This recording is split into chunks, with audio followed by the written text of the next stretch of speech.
महिमा की योग्य प्रभु, राजाओं के राजा और प्रभु के प्रभु, हम धन्यवाद करते हैं प्रभु। फिर बड़ी कृपा अनुग्रह से पिता सुबह में प्रभु तूने हमको जिंदा उठाया है प्रभु, कि प्रभु तेरे घर में जाके प्रभु तेरी आराधना करे, स्तुति करे। हम देखते हैं पिता संसार में कई लोग पिता आज का सुबह देख नहीं पाए, लेकिन प्रभु तूने हमारे पर बड़ा अनुग्रह किया प्रभु, इसलिए हम धन्यवाद करते हैं प्रभु। ये सब प्रभु तेरी ओर से है प्रभु, कि पिता हम मर मिट गए नहीं है प्रभु, जैसा कि यिर्मयाह कहता है प्रभु, तेरी भलाई के कारण प्रभु आज हम जीवित है प्रभु। दाऊद भी कहता है प्रभु कि मृत्यु के अंदर तेरी उपासना नहीं होती है प्रभु।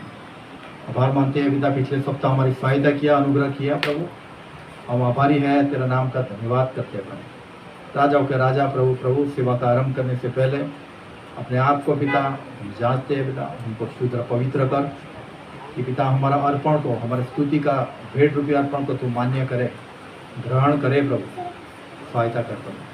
कृपा दे, अनुग्रह दे प्रभु, गीत गाने में प्रभु, वचन में प्रभु, आराधना में प्रभु, और पिता मेज की सेवा में प्रभु, और प्रभु मध्यस्थी की सेवा में, आखिरी संदेश में, दान की सेवा में, बेनेडिक्शन में तो सहायता कर प्रभु, अनुग्रह कर प्रभु। तेरे नाम की स्तुति और धन्यवाद। तेरे दासों को भी पिता आत्मा से अभिषेक कर प्रभु, सब प्रकार के पिता डिस्टर्बेंस को तो दूर कर प्रभु, हमारे ध्यान वचन में रहे प्रभु, और पिता जो भी सीक्रेट, जो भी भेद है, रहस्य है प्रभु, उसको तो हमारे आगे रिवील कर, ऐसी हमारी खास प्रार्थना है प्रभु।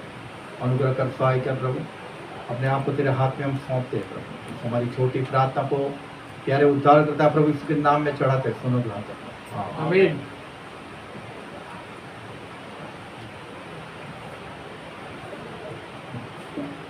आइए कुछ गीत हम आराधना वचन में जाने का पहले हम मिलकर गाएंगे। हृदय का राजा जय यीशु नाम, शांति कुमार मैं करूं प्रणाम। ये गीत हम गाएंगे। सॉन्ग नंबर 119, సాంగ్ నెంబర్ 119, తెలుగులో 102, తెలుగులో ఒకే పాట సంకండి, కొత్తది పాతది కూడా ఈ పాటని మనం కలిసి పాడుకుందాం। 119 हृदय का राजा जय यीशु नाम, शांति कुमार मैं करूं प्रणाम। जय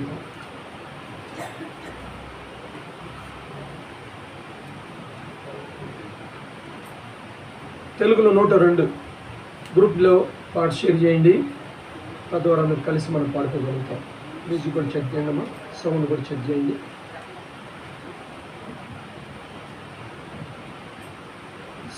సాంగ్ నెంబర్ 119, తెలుగు 102।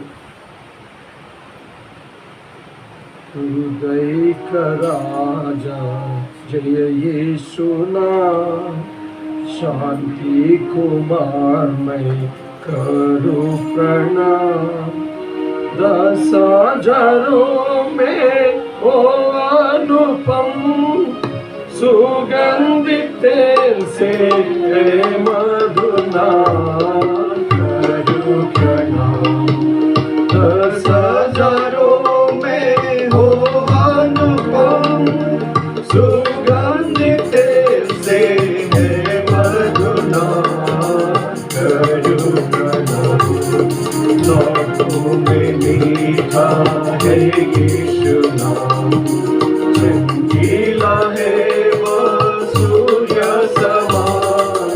लाखों में मीठा है यीशु नाम, चमकीला है वह सूर्य समान।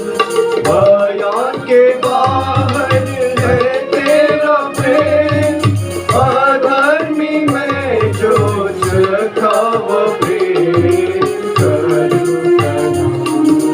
बयान के बाहर है तेरा प्रेम, अधर्मी में जो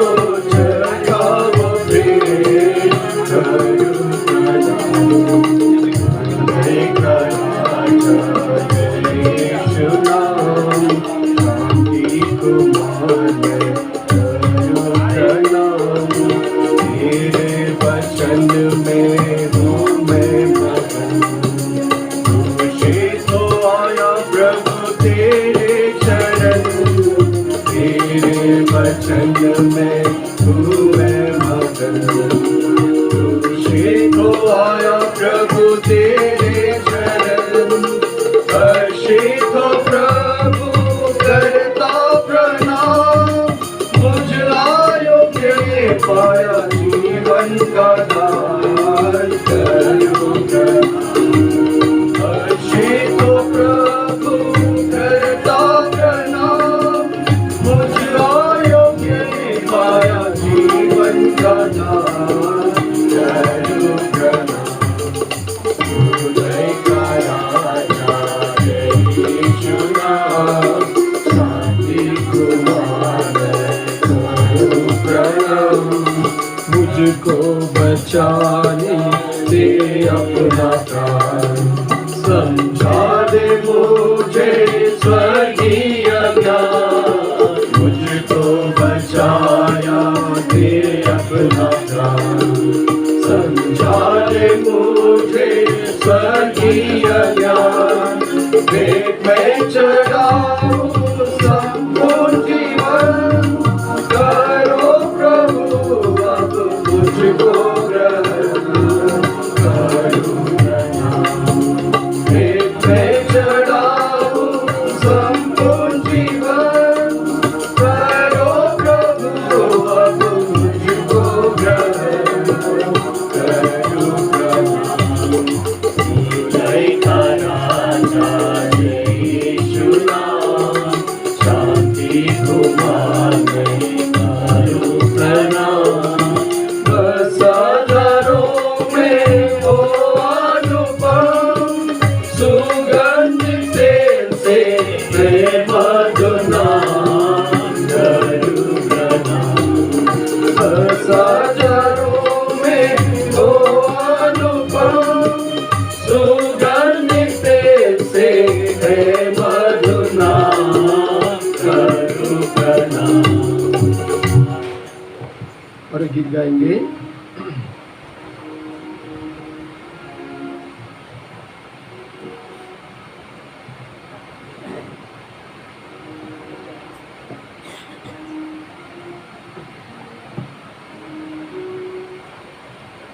ये ईश्वर मेरे राजा, मैं तुझको सराहूंगा।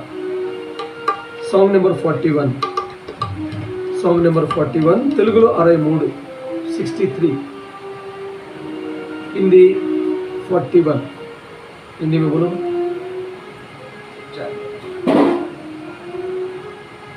सॉन्ग नंबर 41, ये ईश्वर मेरे राजा, मैं तुझको सराहूंगा। ईश्वर मेरे राजा, मैं तुझको सराहूंगा। ईश्वर मेरे राजा, मैं तुझको सराहूंगा। और तेरे नाम को सदा मैं धन्य कहता रहूंगा। और तेरे नाम को सदा मैं धन्य कहता रहूंगा। ईश्वर मेरे राजा, मैं तुझको सराहूंगा। ईश्वर मेरे राजा, मैं तुझको सराहूंगा। हर रोज तुझको धन्य कहूँगा, हर रोज तुझको धन्य कहूँगा। स्तुति मैं तेरी करता रहूँगा, स्तुति मैं तेरी करता रहूँगा। ईश्वर मेरे राजा, मैं तुझको सराहूंगा।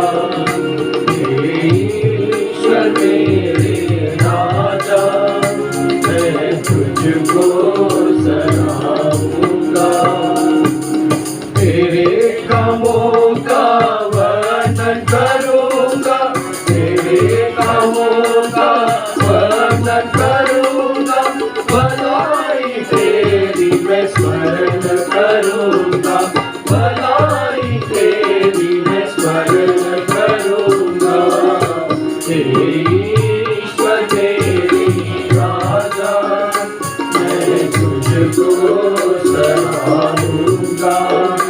हे ईश्वर मेरे राजा, मैं तुझको सलाहूंगा। उद्धार के गीत मैं तो गाऊंगा, उद्धार के गीत मैं तो गाऊंगा, स्तुति के नारे सदा भरूंगा, स्तुति के नारे सदा भरूंगा। हे ईश्वर मेरे राजा, मैं तुझको सलाहूंगा।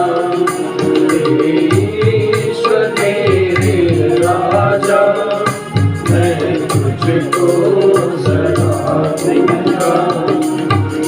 विजय के संगीत जग में सुनाऊंगा, विजय के संगीत जग में सुनाऊंगा, जीवन भर उसको मैं तो भजूंगा, जीवन भर उसको मैं तो भजूंगा। ईश्वर मेरे राजा, मैं तुझको सलाहूंगा। ईश्वर मेरे राजा, मैं तुझको सलाहूंगा। आशा से भरपूर सदा रहूंगा, आशा से भरपूर सदा रहूंगा, अपने प्रभु को आते देखूंगा, अपने प्रभु को आते देखूंगा। ईश्वर मेरे राजा, मैं तुझको सलाहूंगा। ईश्वर मेरे राजा, मैं तुझको सलाहूंगा। और तेरे नाम को सदा मैं धन्य कहता रहूंगा, और तेरे नाम को सदा मैं धन्य कहता रहूंगा। ईश्वर मेरे राजा, मैं तुझको सलाहूंगा। ईश्वर मेरे राजा, मैं तुझको सलाहूंगा। आखिर में सॉन्ग नंबर 737, अनुग्रहकारी प्रिय प्रभु जी तेरी शरणों में हम आते हैं। कोई इंस्ट्रूमेंट खाली नहीं बैठना है, बिल्कुल लेट आ गई तो प्रभु से क्षमा मांगकर आकर जल्दी बैठने का। इंस्ट्रूमेंट सब जो है ना प्रभु का सेवा के लिए इस्तेमाल करना है। 737, अनुग्रहकारी प्रिय प्रभु जी तेरे शरण में हम आते हैं। ये गीत हम गाएंगे। अनुग्रहकारी प्रिय प्रभु जी, तेरे शरण में हम आते हैं। तन मन धन तुझको भेंट चढ़ा के, करते हम तुझे साष्टांग प्रणाम। तन मन धन तुझको भेंट चढ़ा के, करते हम तुझे साष्टांग प्रणाम। हर दिन तू हमें आशीष देता, गिरने से हमको बचा के तू रखता। हर दिन तू हमें आशीष देता, गिरने से हमको बचा के तू रखता। जीवन के इस लंबे सफर में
अनुग्रहकारी प्रिय प्रभु जी, तेरी शरण में हम आते हैं।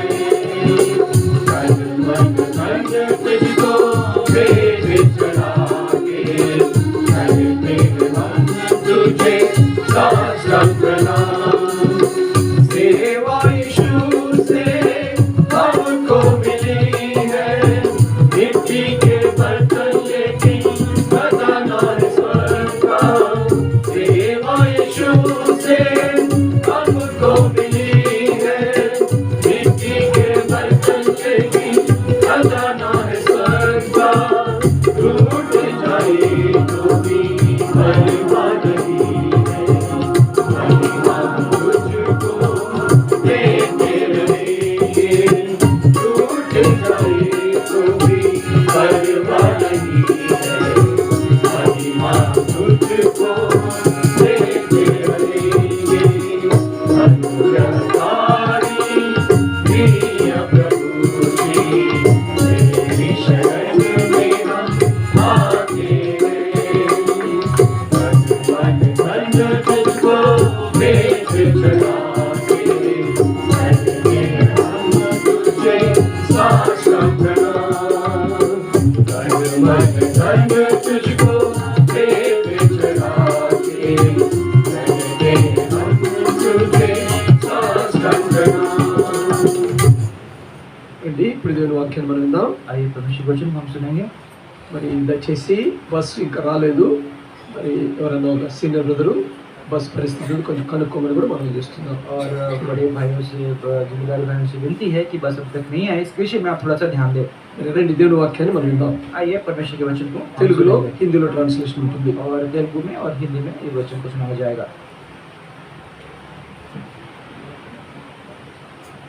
We will sing Bible chorus. Bible పల్లవి పాడదాం.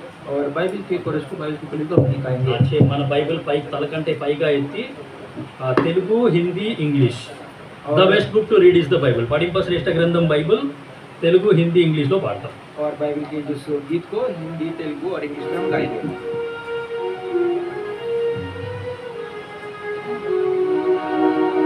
दुनिया में सबसे प्यारे पुस्तक बाइबल, दुनिया में सबसे प्यारे पुस्तक बाइबल।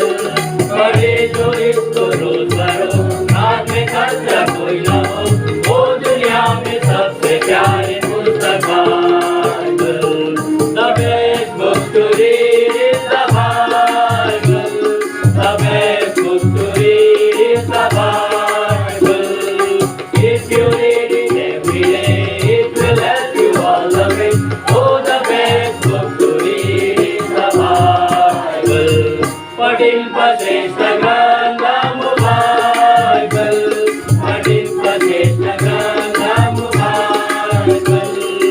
అనుదినము పఠించిన ప్రేమ తోడ నడుపును. ఓ పఠింప శ్రేష్ఠ గ్రంథము బైబిల్. ప్రార్థన చేస్తాం. शास्त्र श्रेष्ठ पुस्तक पवित्र शास्त्र, साय कर्ण भागवत।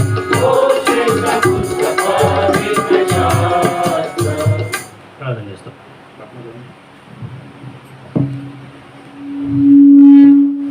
ప్రేమగల మా పరలోకపు తండ్రి, हमारे प्रिय स्वर्गीय पिता మహాపరిశుద్ధుడవైన దేవా, और अति पवित्र परमेश्वर జీవం గల సజీవుడైన తండ్రి, और जीवन से परिपूर्ण जीवित परमेश्वर యుగ యుగములో బ్రతికి ఉన్న దేవా, और युगान युग जीवित रहने वाले परमेश्वर పరలోకంలో 24 పెద్దలు, 4 జీవులు, కోట్లను కోట్ల దూతలు మానక రాత్రింబగళ్ళు పరిశుద్ధుడు పరిశుద్ధుడు పరిశుద్ధుడు పరిశుద్ధుడు అని పొగడబడుతున్న దేవా. और स्वर्ग में पिता परमेश्वर निवास करने वाले, जहाँ आपके वो 24 प्राचीन 4 प्राणी और अनेक स्वर्गदूत जो आपको पवित्र पवित्र करके पुकार रहे हैं। మహాగణుడు మహోన్నతుడు నిత్య నివాసివైన తండ్రి, और महान अति उच्च स्थान पर रहने वाले परमेश्वर, ప్రియ కుమారుడు మా సొంత రక్షకుడైన యేసుక్రీస్తు ప్రభుల వారి నామమున మీ సన్నిధికి రావడానికి, మిమ్మల్ని ఆరాధించడానికి మాకు అనుగ్రహించిన యొక్క తరుణంకై స్తుతిస్తున్నాం. और आपके प्रिय पुत्र को यीशु मसीह की उपस्थिति में हम आप यहाँ पर लेके आके आपकी आराधना करने आप लेके आए, इसलिए आपको धन्यवाद करते हैं। సజీవులమైన మేము సజీవుడైన నిన్ను ఆరాధన చేసే భాగ్యం ఇచ్చినందుకు హృదయపూర్వకంగా స్తుతిస్తున్నాం. और जीवित हम जो है और जीवित परमेश्वर आप जो है और आपकी आराधना करने के लिए आप यहाँ लेके इसलिए आपको धन्यवाद करते हैं ప్రభువా మరి పాడిన పాటలను బట్టి స్తుతిస్తున్నాం. और गाए हुए गीत के लिए हम आपको పాటల धन्यवाद ద్వారా करते हैं మీరు మహిమ చెందినారని నమ్మి స్తుతిస్తున్నాం. और गीतों के द्वारा आप महिमा पाए हैं ये विश्वास करते ఈ हैं యొక్క పాటలు రాసిన వాళ్ళని బట్టి స్తోత్రములు.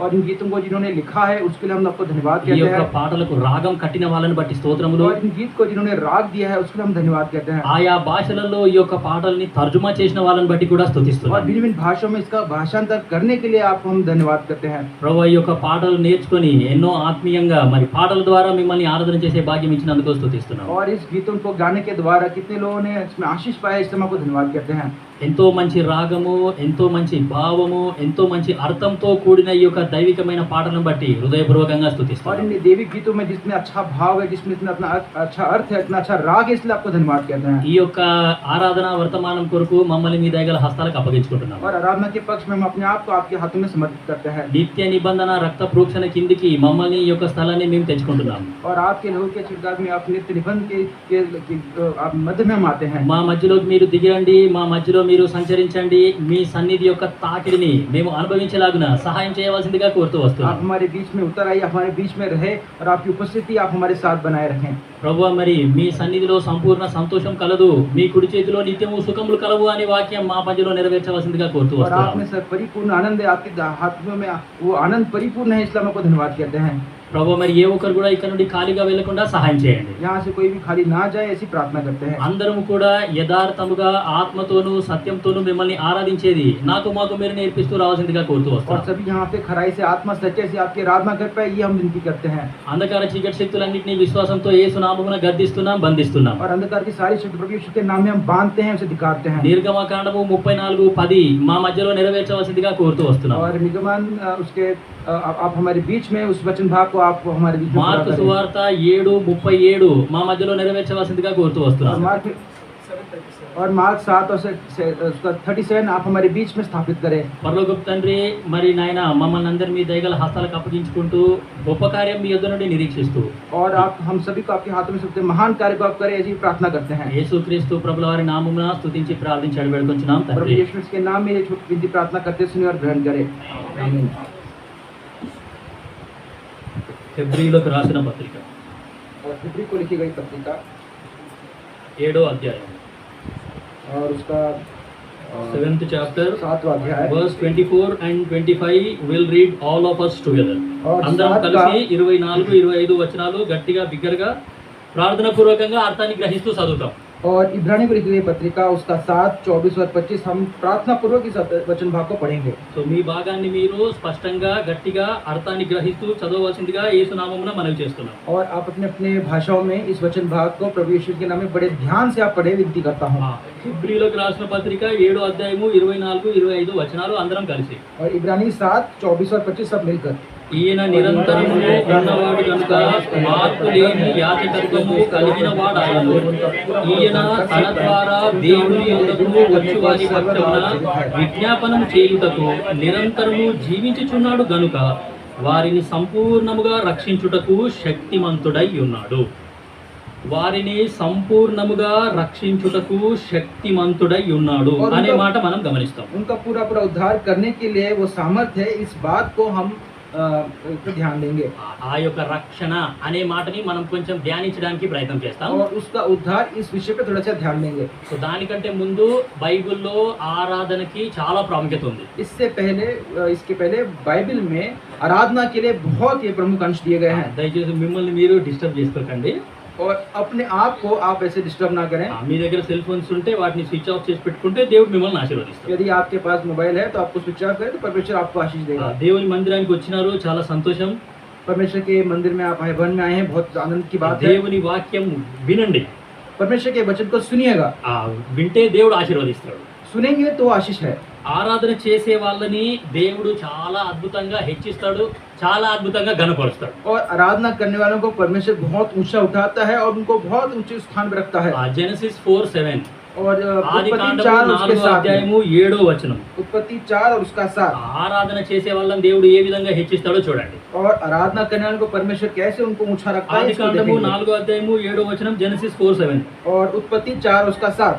నీవు సత్క్రియ చేసిన ఎడల తలనెత్తుకొనవా, సత్క్రియ చేయని ఎడల వాకిట పాపము పొంచేయుండును. यदि तू भला करे तो तुझको तेरी भेंट ग्रहण ना की जाएगी, और यदि तू भला ना करे तो तू पाप द्वार पे छिपा रहता है। ఆ తెలుగు బైబిల్లో రాయబడ్డది సత్క్రియ చేసిన ఎడల తల ఎత్తుకొనవా. और तेलुगु में ऐसा लिखा है कि जो भला करता है वो अपने सर को ऊंचा उठा सकता है, తల ఎత్తుకొని జీవించడం, और सर ऊंचा उठाकर जीना, తల దించుకొని జీవించడం కాదు, और नीचे सर को नीचे रख के जीवन नहीं जीना, తల ఎత్తుకొని బ్రతకడం.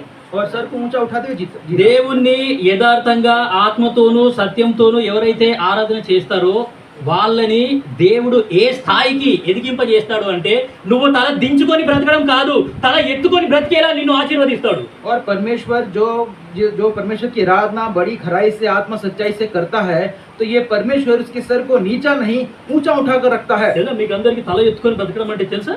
और सर ऊंचा తల उठाकर ఎత్తుకొని जीने का బ్రతకడం अर्थ అంటే आप ఇష్టం. जानते हैं? తల ఎత్తుకొని బ్రతకడం అంటే ఇష్టమా, తల దించుకొని బ్రతకడం అంటే और ఇష్టమా? सर उठाकर जीना अच्छा लगता है या सर नीचे करके जीना? తల ఎత్తుకొని బ్రతకడం. और सर ऊंचा उठाकर जीना। నేను 9th క్లాసే పాస్ కాలేదు అసలు. I have not passed even 9th class. और मैं 9वीं कक्षा भी पास नहीं हुआ हूँ, 9th క్లాస్ కూడా పాస్ కాలేదు. और 9वीं कक्षा भी मैं पास नहीं हुआ हूँ। ప్రోగ్రెస్ రిపోర్ట్ కార్డ్ మా నాన్న దగ్గరికి తీసుకొని పోయి और जो रिपोर्ट कार्ड है अपने पिता के पास लाकर, డాడీ నేను ఫెయిల్ అయిపోయినా और पिताजी मैं इसमें फेल हो गया हूँ। అక్కడ జీవిస్తారా ఎవరైనా? कोई ऐसा जीवन जीता है क्या? కానీ దేవుణ్ణి ఆరాధన చేసే వాళ్ళు తల దించుకొని బ్రతకడం కాదు, తల ఎత్తుకొని బ్రతికేలా దేవుడు నిన్ను ఆశీర్వదిస్తాడు. और परमेश्वर की जो आराधना करते हैं वो उसका सर नीचे नहीं सर ऊंचा उठाकर उनको वो उनके जीवन बिताता है। కాబట్టి అక్కడ సందర్భం మనందరికీ బాగా తెలుసు. और यहाँ पे संदर्भ हम सभी को पता है। ఏయ్ అన్న తమ్ముళ్ళు ఇద్దరు ఆరాధన చేయడానికి వచ్చినారు, और भाई और जो दो भाई हैं एक और आराधना करने के लिए आए हैं, అర్పించడానికి వచ్చినారు. और समर्पण करने के लिए आए हैं। సో కాబట్టి తమ్ముని యొక్క అర్పణ దేవుడు అంగీకరించినాడు, అన్న యొక్క అర్పణ దేవుడు అంగీకరించాడు. छोटे भाई के समर्पण को स्वीकार लिया, बड़े भाई के समर्पण को उसने धिक्कार दिया। సో కాబట్టి మనం చేసే ఆరాధనలు ఎట్లున్నాయి? और हमारे की भी आराधना अब कैसी है? దేవునికి అంగీకారమైన ఆరాధన మనం చేస్తున్నామా, లేకపోతే దేవుడు తృణీకరించే విధంగా మనం ఆరాధన और చేస్తున్నాం? परमेश्वर को स्वीकार ऐसी आराधना हम कर रहे हैं, या परमेश्वर जिसे धिक्कारते ऐसी आराधना हम कर रहे हैं? కాబట్టి ఎందుకు దేవుడు తమ్ముని యొక్క ఆరాధన అంగీకరించినాడు? किस लिए छोटे भाई की आराधना को परमेश्वर ने स्वीकारा? ఎందుకు అన్న యొక్క ఆరాధన దేవుడు అంగీకరించలేదు? और क्यों बड़े भाई की आराधना परमेश्वर ने नहीं स्वीकारा? దానికి 7 కారణాలు ఉన్నాయి బైబిల్లో. और वहाँ पे 7 reasons this और side सात- and 7 reasons that side, both sides. और- Total we can find 14 reasons. और 7 कारण है जो छोटे भाई के पक्ष में है, 7 कारण जो बड़े भाई के पक्ष में की उसकी आराधना स्वीकारी नहीं गई। 3:17 ఆదాము. One reason we will see. ఒక కారణం మనం చూస్తాం. एक ఆది अंश కాండము हम देखेंगे। 3:17 3:17 జెనసిస్. और उत्पत्ति 3 और उसका 17। ఆయన ఆదాముతో నీవు నీ భార్య మాట విని తినవద్దని నేను నీకు ఆజ్ఞాపించిన వృక్ష ఫలములు తింటివి గనుక నీ నిమిత్తము నేల శపింపబడి ఉన్నది. और 17 वचन पढ़ूंगा। और आदम से उसने कहा, तूने जो अपनी पत्नी की बात सुनी और जिस वृक्ष के फल के विषय में तूने मुझे आज्ञा दी थी कि तू उसे न खाना, उसको तूने खाया है, इसलिए भूमि तेरे कारण शापित है। కయ్యూను తీసుకొచ్చిన అర్పణ నేల పంటలో నుండి తీసుకొని వచ్చినాడు. और जो कैन जो है जिस अर्पण को लेके आया उस भूमि से उपजी हुआ अर्पण है। దానికంటే ముందే దేవుడు నేలని శపించినాడు. इससे पहले इस भूमि को परमेश्वर ने श्रापित किया। శపింపబడ్డ నేలలో నుండి శపింపబడ్డ అర్పణ తీసుకొని వచ్చినాడు కాబట్టి దేవుడు కయ్యూని యొక్క అర్పణ అంగీకరించలేదు. और क्योंकि श्रापित इस उपज से वो परमेश्वर की आराधना करने के लिए उस दान को लेके आए, इसलिए परमेश्वर ने उसके उस दान को नहीं स्वीकारा। హేబెలుని తీసుకొచ్చినాడు. और आबिल ने क्या लेकर आया है? తన మందలో నుండి క్రొవ్విన వాటిని తీసుకొని వచ్చి అక్కడ బలి అర్పించినాడు. और अपने भीड़ों में सबसे सर्वश्रेष्ठ जो का बच्चा बछड़ा है उसे वो लेकर आया है। రక్తము చిందింపకుండా పాప క్షమాపణ కలుగదు. और बिना लहू बहे पाप की क्षमा नहीं होती అక్కడ है। దేవునికి కావాల్సింది బలి. और वहाँ पे परमेश्वर को वो बलि चाहिए। దేవుని మనసు హేబేలుకు అర్థమైంది కానీ కయ్యూను అర్థం చేసుకోలేకపోయినాడు. और परमेश्वर के मन हाबिल को वो समझ आया लेकिन कैन नहीं समझ पाया। ప్రభువా మేము పాపాత్ములము, और वो जानता है कि हे परमेश्वर मैं पापी हूँ। పశ్చాత్తాప హృదయంతోని దేవుని సన్నిధిలోకి వచ్చి ఆయన అక్కడ బలి అర్పించినాడు. और पश्चाताप के हृदय रखते हुए वो परमेश्वर के सामने उस बलि को अर्पण करने आया है। నేను పాపాత్ముని ప్రభువా, और मैं पापी हूँ परमेश्वर। మా అమ్మ నాయన నీ సన్నిధిలోనే ఉన్నారు, मेरे माता पिता तेरी उपस्थिति में ही थे। నీ మాట వినకుండా నీ మాటని జవదాటి నీ ఆజ్ఞను అతిక్రమించి పాపము చేసి తరిమివేయబడ్డారు మా అమ్మ నాయన. और मेरे माता पिता जो है तेरी आज्ञा को ना मानते हुए उस पाप में पड़ते हुए उन्हें वहां से दूर धकेल दिया गया। పశ్చాత్తాప హృదయంతో వచ్చి క్షమాపణ పొందుకొని ఆ యొక్క హేబేలు అర్పణ అర్పించి బలి అర్పించినాడు కాబట్టి దేవుడు ఆయన యొక్క ఆరాధనని అంగీకరించాడు. और पश्चाताप के उस हृदय को रखते हुए इस हाबिल ने उस वहां पे बलि को अर्पण किया, इसलिए परमेश्वर ने उसके उस दान को स्वीकार लिया है। అందుకే ఆరాధన ఉన్నప్పుడు ఆ బల్ల అనేది ఉంటుంది. इसलिए आराधना कहने से मेज हमारे सामने रखा బల్ల जाता है। అంటే ఆరాధనకు సాదృశ్యం. और मेज कहने से आराधना का वो दृश्य బల్ల दर्शाता है। అంటే యేసుక్రీస్తు ప్రభుల వారు నా కొరకు చేసిన త్యాగం, ఆయన నా కొరకు చిందించిన రక్తాన్ని, ఆయన శరీరం ఏ విధంగా విరగొట్టబడ్డదో అది మనకు గుర్తు చేస్తుంది. और मेज कहने से परमेश्वर यीशु मसीह का वो त्याग और परमेश्वर मसीह का जो शरीर है कैसे हमारे वो तोड़ा गया उसको वो दर्शाता है। అందుకే ప్రార్థన కూడికలో మనం బల్ల పెట్టం, इसीलिए प्रार्थना की सभा में मेज को नहीं रखते ఆరాధన టైంలోనే మనం పెడతాం. और आराधना करते वक्त ही इस मेज को रखा जाता है। యేసుక్రీస్తు ప్రభుల వారు నా కొరకు బలి అయిపోయినాడు అనే సంగతి గుర్తు చేసుకుంటూ మనం దేవుని ఆరాధన और చేస్తాం. प्रभु यीशु मेरे लिए वहाँ पे वो बलिदान किया है उसको हमें स्मरण कराता है। సో కాబట్టి మొట్టమొదట ఆరాధన చేసిన వ్యక్తులను చూసాం. इसलिए जो सबसे पहले जिसने आराधना किया उस व्यक्ति के विषय में देखा है। సో మనం ఆరాధన చేయుట ద్వారా దేవుడు ఏ విధంగా హెచ్చిస్తాడు అంటే మనము తల ఎత్తుకొని బ్రతుకుతాం కానీ తల దించుకునే పరిస్థితి నీకు నాకు రాదు. और आराधना हम जब आराधना करते हैं तो परमेश्वर कैसे हमें वो संबोधित करता है कि ताकि हम अपने सर को ऊंचा उठाकर जिए, ना कि सर को नीचा रखकर। సో చదివే చదువులో అయినా సరే, और चाहे पढ़ाई क्यों ना हो, చేసే ఉద్యోగంలో అయినా సరే, चाहे वो कोई भी काम क्यों ना చేసే करे, వ్యాపారంలో అయినా సరే, और कोई भी व्यापार क्यों ना करे, నువ్వు ఉంటున్న వీధిలో అయినా సరే, और आप किसी जगह पे रह क्यों ना हो, నీ బంధువుల మధ్యలో ఉన్నా సరే, और अपने रिश्तेदारों के बीच में क्यों ना रहो, ఎక్కడున్నా సరే నువ్వు తల ఎత్తుకునే లాగానే దేవుడు నిన్ను ఆశీర్వదిస్తాడు కానీ और जहाँ भी आप रहो आप सर उठा के जियोगे। సో వీళ్ళ మధ్యలో తల దించుకునే పరిస్థితి నీకు రాదు. और इनके बीच में सर नीचे झुकाने का परिस्थिति आपके जीवन में नहीं आएगा। ఆరాధన చేసే వాళ్ళని దేవుడు ఈ విధంగా ఆశీర్వదిస్తాడు. जो आराधना करते हैं इस रीति से परमेश्वर ने आशीषित करता है। సో కాబట్టి రెండో సంగతి చూస్తాం. इसलिए दूसरे विषय को దాని देखेंगे। తర్వాత ఆరాధన చేసిన వ్యక్తి నోవా. और उसके बाद जो आराधना करने वाला व्यक्ति नुआ है। ఆ జెనసిస్ 8:20 और 8 और उसके 28 पर 8:20 उत्पत्ति 8 और 8వ అధ్యాయము 20వ వచనము ఆది కాండము రెండో కారణం. और 8 और 20 उसका दूसरा कारण है। ఆరాధన చేసే వాళ్ళని దేవుడు ఏ విధంగా హెచ్చిస్తాడు అనే సంగతి రెండో కారణం చూడండి. और जो आराधना करते हैं परमेश्वर कैसे उन्हें ऊंचा उठाता है उसका दूसरा कारण देखेंगे। 8:20 జెనసిస్ ఆది కాండం 8:20 उत्पत्ति 8 और उसका 20। అప్పుడు నోవాహు యెహోవాకు బలిపీఠం కట్టి పవిత్ర పశువులన్నిటిలోను పవిత్ర పక్షులన్నిటిలోను కొన్ని తీసుకొని ఆ పీఠము మీద దహన బలి అర్పించెను. అప్పుడు యెహోవా ఇంపైన సువాసనను ఆగ్రహించి ఇక మీదట నరులను బట్టి భూమిని మరలా శపించెను. और उत्पत्ति 8 20 और 21 पढ़ता हूँ। तब नोआ ने यहोवा के लिए एक वेदी बनाई और सब शुद्ध पशुएं और सब शुद्ध पक्षियों में से कुछ लेकर वेदी पर होम बलि चढ़ाए। इस पर यहोवा ने सुखदायक सुगंध पाकर सोचा, मनुष्य के घर में फिर कभी भूमि को शाप ना दूंगा। మనము ఆరాధన చేస్తే భూమి మీదికి మరలా శాపం అనేది రాదు, గుర్తుపెట్టుకోండి. और इस बात को आप ध्यान दें कि यदि हम आराधना करेंगे तो वापस इस भूमि पर कोई श्राप नहीं आएगा। నోవా బలిపీఠం కట్టినాడు అంటే ఆరాధన చేసినాడు అని అర్థం. और नोआ ने वेदी बनाई इसका अर्थ है कि उसने आराधना किया है। మరలా నేను ఎవ్వరిని కూడా శపించను. और फिर परमेश्वर ने कहा कि मैं वापस इस धरती को श्राप ना दूंगा। సో కాబట్టి నోవా కాలంలో శాపం అనేది రాకుండా చేసినాడు దేవుడు. और नोआ के उस काल में श्राप ना आए ऐसा परमेश्वर ने నోవా किया है। ఆరాధన చేసినాడు కాబట్టి ఆ శపించుట అనేది దేవుడు ఆపేస్తాను అని చెప్పినాడు. और क्योंकि नोआ ने वहाँ पे आराधना किया इसलिए श्राप को मैं रोक दूंगा परमेश्वर ने ఆ कहा। నోవా కాలంలో జరిగింది ఏందో మనందరికీ బాగా తెలుసు. और नोआ के काल में क्या क्या हुआ है हम सबको पता है। 40 days and 40 nights ఫుల్గా వర్షం పడింది. 40 दिन और 40 रात और निरंतर वहाँ पे वर्षा हुई है। నాన్ స్టాప్ और बिना रुके కంటిన్యూస్ ఫ్లో और निरंतर वर्षा పై నుంచి 40 దినములు 40 రాత్రులు వర్షం అనేది పడింది. आकाश से 40 दिन और रात और निरंतर वर्षा हुई है। Genesis 7:24 somebody can read. उत्पत्ति 7 और उसका 24 को ఆది पढ़िएगा। కాండం 7:24 చూడండి ఎంత మంచిగా ఉందో దేవుని उत्पत्ति వాక్యం. 7 और 24 देखिए कितना अद्भुत वचन है।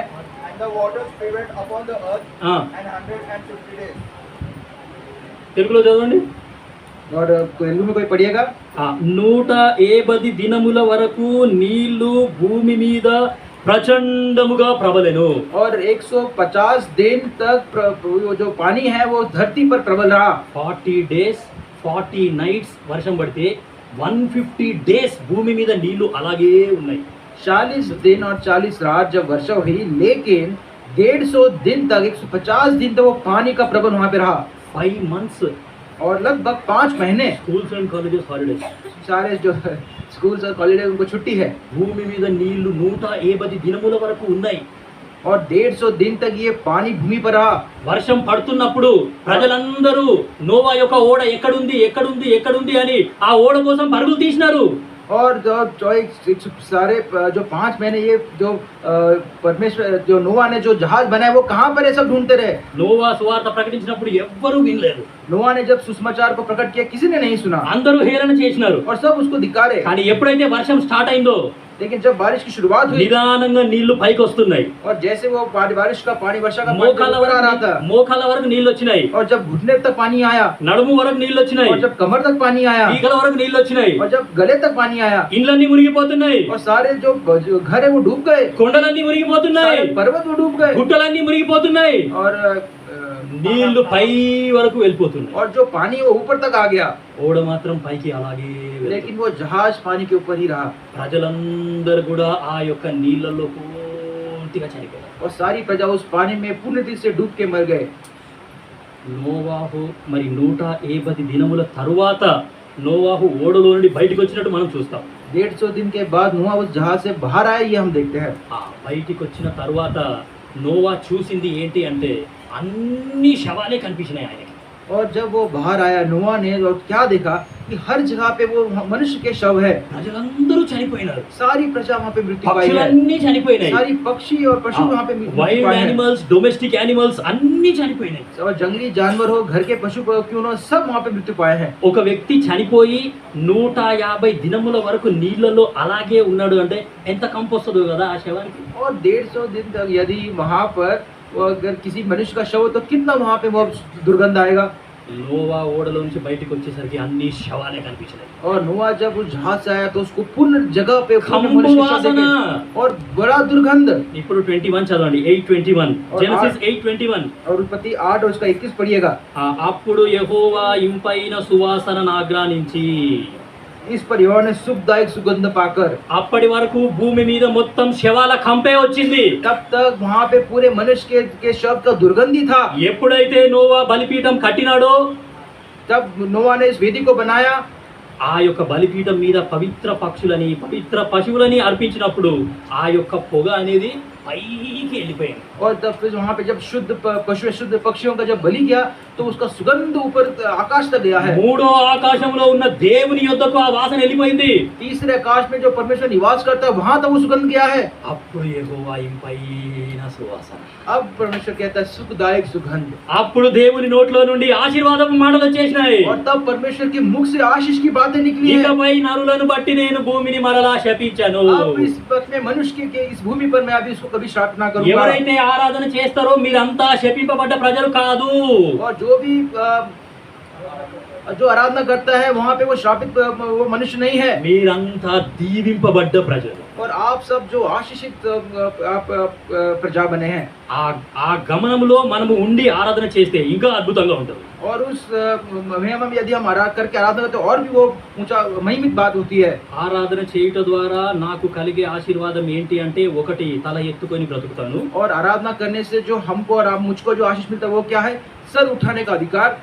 రెండవది శపించుట అనేది నా దగ్గరికి రాదు. दूसरा हम श्राप में हम श्राप हमारे ऊपर नहीं आता। 8:21 కింద భాగం నేను చదువుతున్నాను. और 8:21 और 21 का आखिरी बार। ఎందుకనగా నరుల హృదయాలోచన వారి బాల్యం నుండి చెడ్డది, నేనిప్పుడు చేసిన ప్రకారము ఇకను సమస్త జీవులను సంహరింపను. यद्यपि मनुष्य के मन में बचपन से जो कुछ उत्पन्न होता है वो बुरा ही होता है, तो भी जैसा मैंने सब जीवों को अब मारा है वैसे उनको फिर कभी ना मारूंगा। సో కాబట్టి జైసే मैंने జీవితో మారాయే సంహరించుట అనేది జరగదు. ఇది మూడో ఆశీర్వాదం. ओके, जैसे मैंने जीवों को अब मारा है अब मैं उसे कभी ना मारूंगा, ये एक आशीष की बात है। నేను ఆరాధన చేయడం ద్వారా నాకు కలిగే మూడో ఆశీర్వాదం ఏంటంటే నేను సంహరించబడను. और जो आराधना करने से मुझे तीसरा आशीष क्या मिलता है कि मैं मृत्यु ना पाऊंगा నాతో ఉన్న వాళ్ళు కూడా సంహరింపబడరు. और मेरे साथ जो रहेंगे वो भी ना मरेंगे। సో నోవా యొక్క భార్య, ఆయన ముగ్గురు కుమారులు, ముగ్గురు కోడళ్ళు, और नोआ, उसकी पत्नी, उसके 3 लड़के और उनकी 3 लड़कियों की उसकी पत्नियां, వాళ్ళు 8 మంది రక్షింపబడ్డారు. और वहाँ पे जो 8 लोग हैं वहाँ पे वो उद्धार पाए हैं। సంహరించుట అనేది ఎరగకుండా వాళ్ళు జీవించినారు.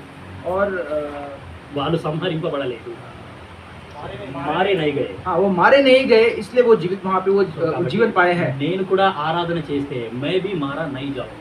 और हम भी यदि आराधना करें तो हम भी ये मृत्यु नहीं, हम मारे नहीं जाएंगे। మరణము చూడకుండా నిత్య జీవానికే మనం కొనిపోబడతాం. और मृत्यु ना देखते हुए नित्य जीवन में हम प्रवेश कर पाएंगे। సో కాబట్టి మూడు ఆశీర్వాదాలు మనం చూసినాము. और 3 आशीषों को आराधना के पक्ष में देखा। ఒక్కసారి అబ్రహాం దగ్గరికి వస్తాం. फिर एक बार अब्राहम के पक्ष में आएंगे। ఆది కాండము 22 और उत्पत्ति उसका 22 और 22 16th verse. उसका 16वां, ఆది కాండము 22:16. उत्पत्ति 22 और उसका 16वां वचन। నాలుగో ఆశీర్వాదం చూడండి ఎంత మంచిగా ఉందో దేవుని వాక్యం. और देखिए आशीष, चौथी आशीष कितना अद्भुत लिखा गया है। నీవు నీకు ఒక్కడే అయ్యున్న నీ కుమారుని ఇయ్య వెనుక తీయక ఈ కార్యము చేసినందున నేను నిన్ను ఆశీర్వదించి. यहोवा की ये वाणी है कि मैं अपनी ही शपथ खाता हूँ कि तूने जो ये काम किया कि अपने पुत्र वरन अपने इकलौते पुत्र को भी नहीं रख छोड़ा, इस कारण मैं तुझे आशीष दूंगा।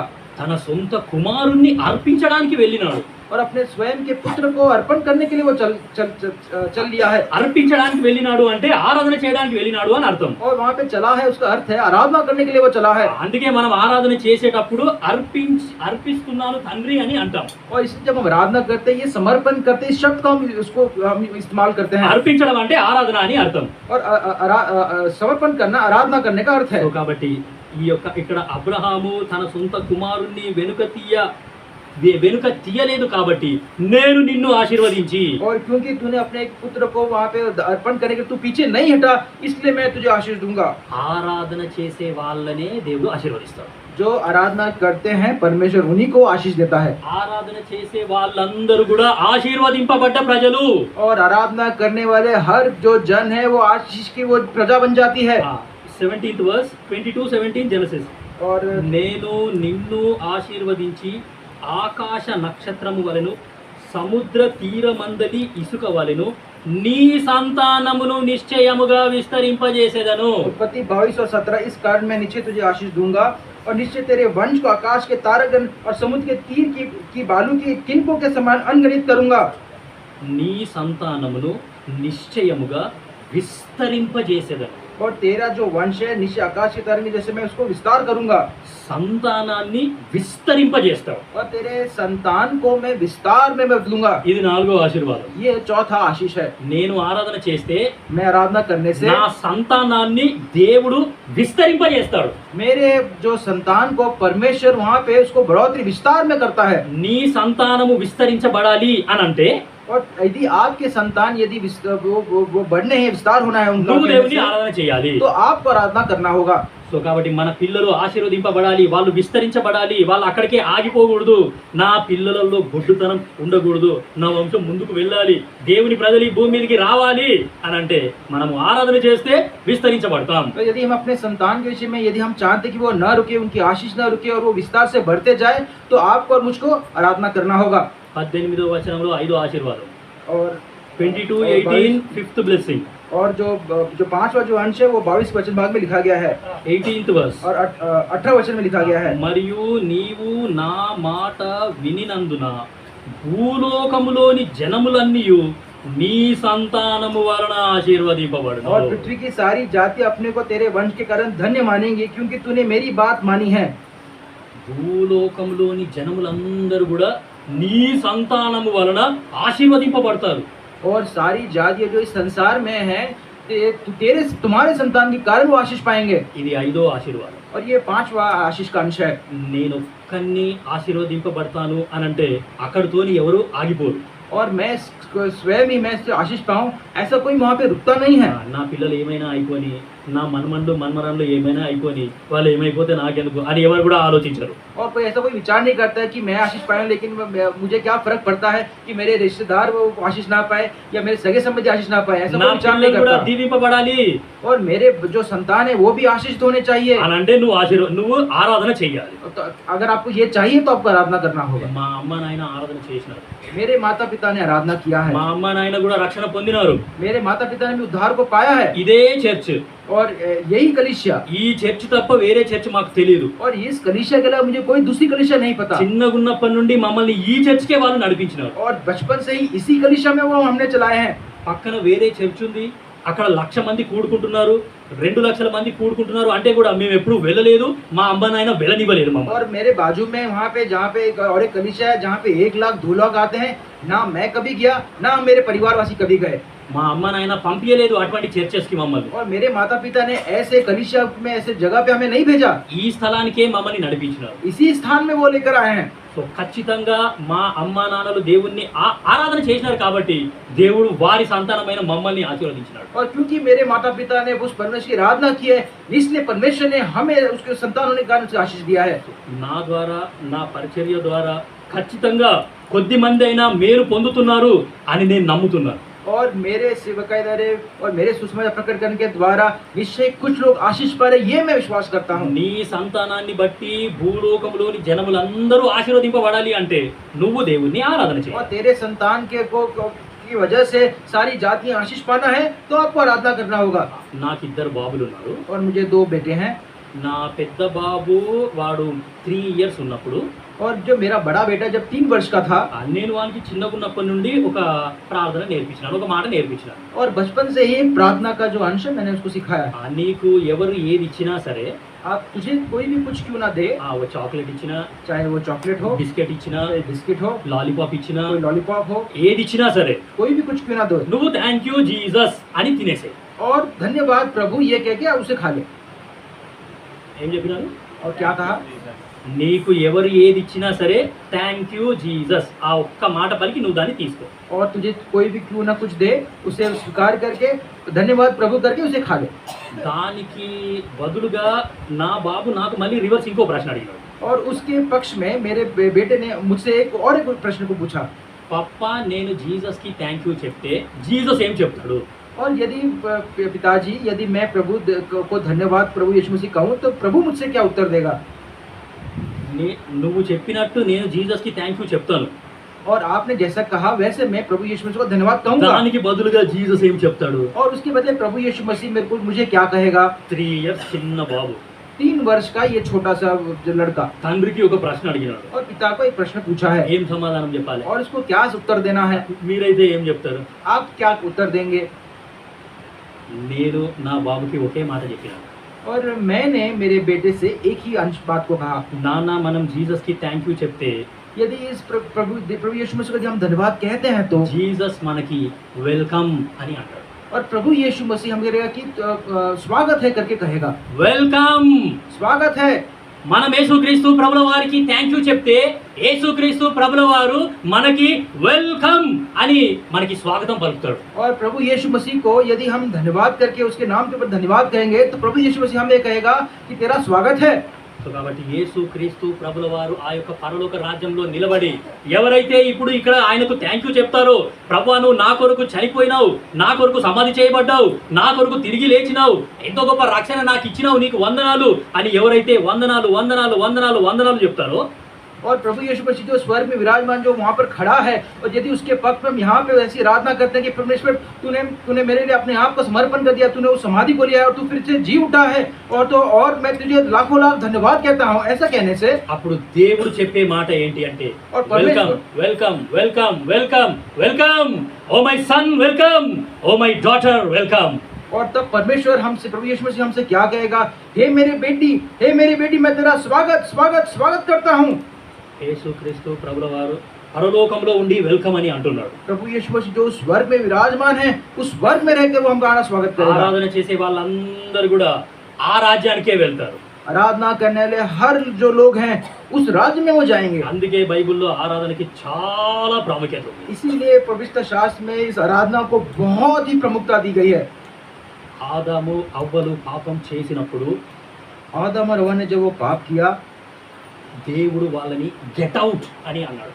और परमेश्वर ने यहाँ से तुम निकल जाओ करके कहा, గెట్ అవుట్, निकल जा, get out from my presence. निकल जा, मेरी उपस्थिति से तू निकल जा। ఇప్పుడు నువ్వు నేను గనక ఆరాధన చేస్తే यदि आप और मैं यहाँ पे आराधना करेंगे तो ఏ నోటితోనైతే దేవుడు గెట్ అవుట్ అని అన్నాడో जिस मुंह से परमेश्वर ने तू निकल जा करके हमको कहा, అదే నోటితోని వెల్కమ్ అని అంటాడు. और उसी मुंह से वो कहेगा तेरा स्वागत है।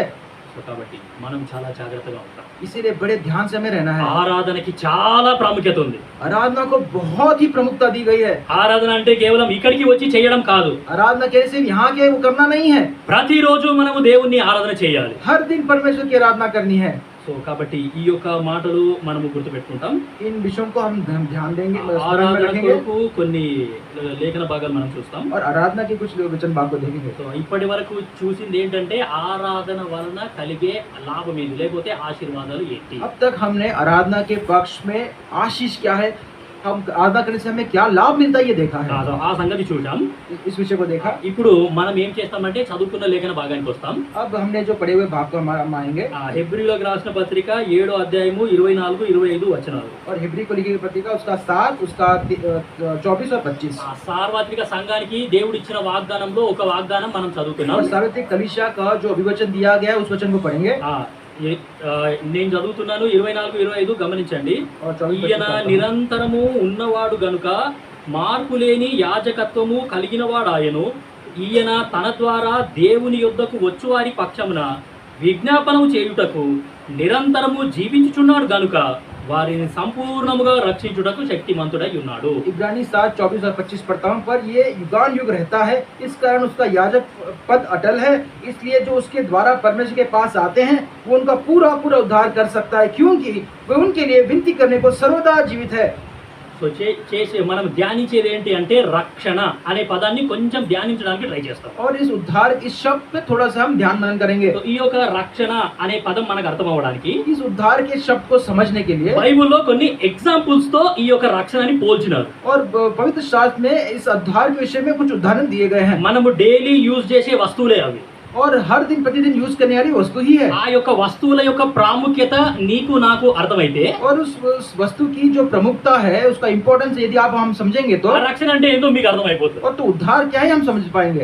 ఆ వస్తువుల యొక్క ప్రాముఖ్యత నీకు నాకు అర్థం అవ్వకపోతే यदि इस वस्तुओं की प्रमुखता अगर हम ना समझे तो మీకు రక్షణ అంటే ఏంటో ఇంక అర్థమే కాదు. उद्धार क्या है आप नहीं समझ पाओगे। ఉదాహరణకి ఫస్ట్ థింగ్ और उदाहरण के लिए पहला जो ఐజయా 59:17, और यशायाह उसका 59 उसका 17 वचन भाग, 59 యెషయా 17వ వచనం. 59:17। ఆ రక్షణ అనే పదాన్ని కొన్ని వస్తువులతో పోల్చినారు.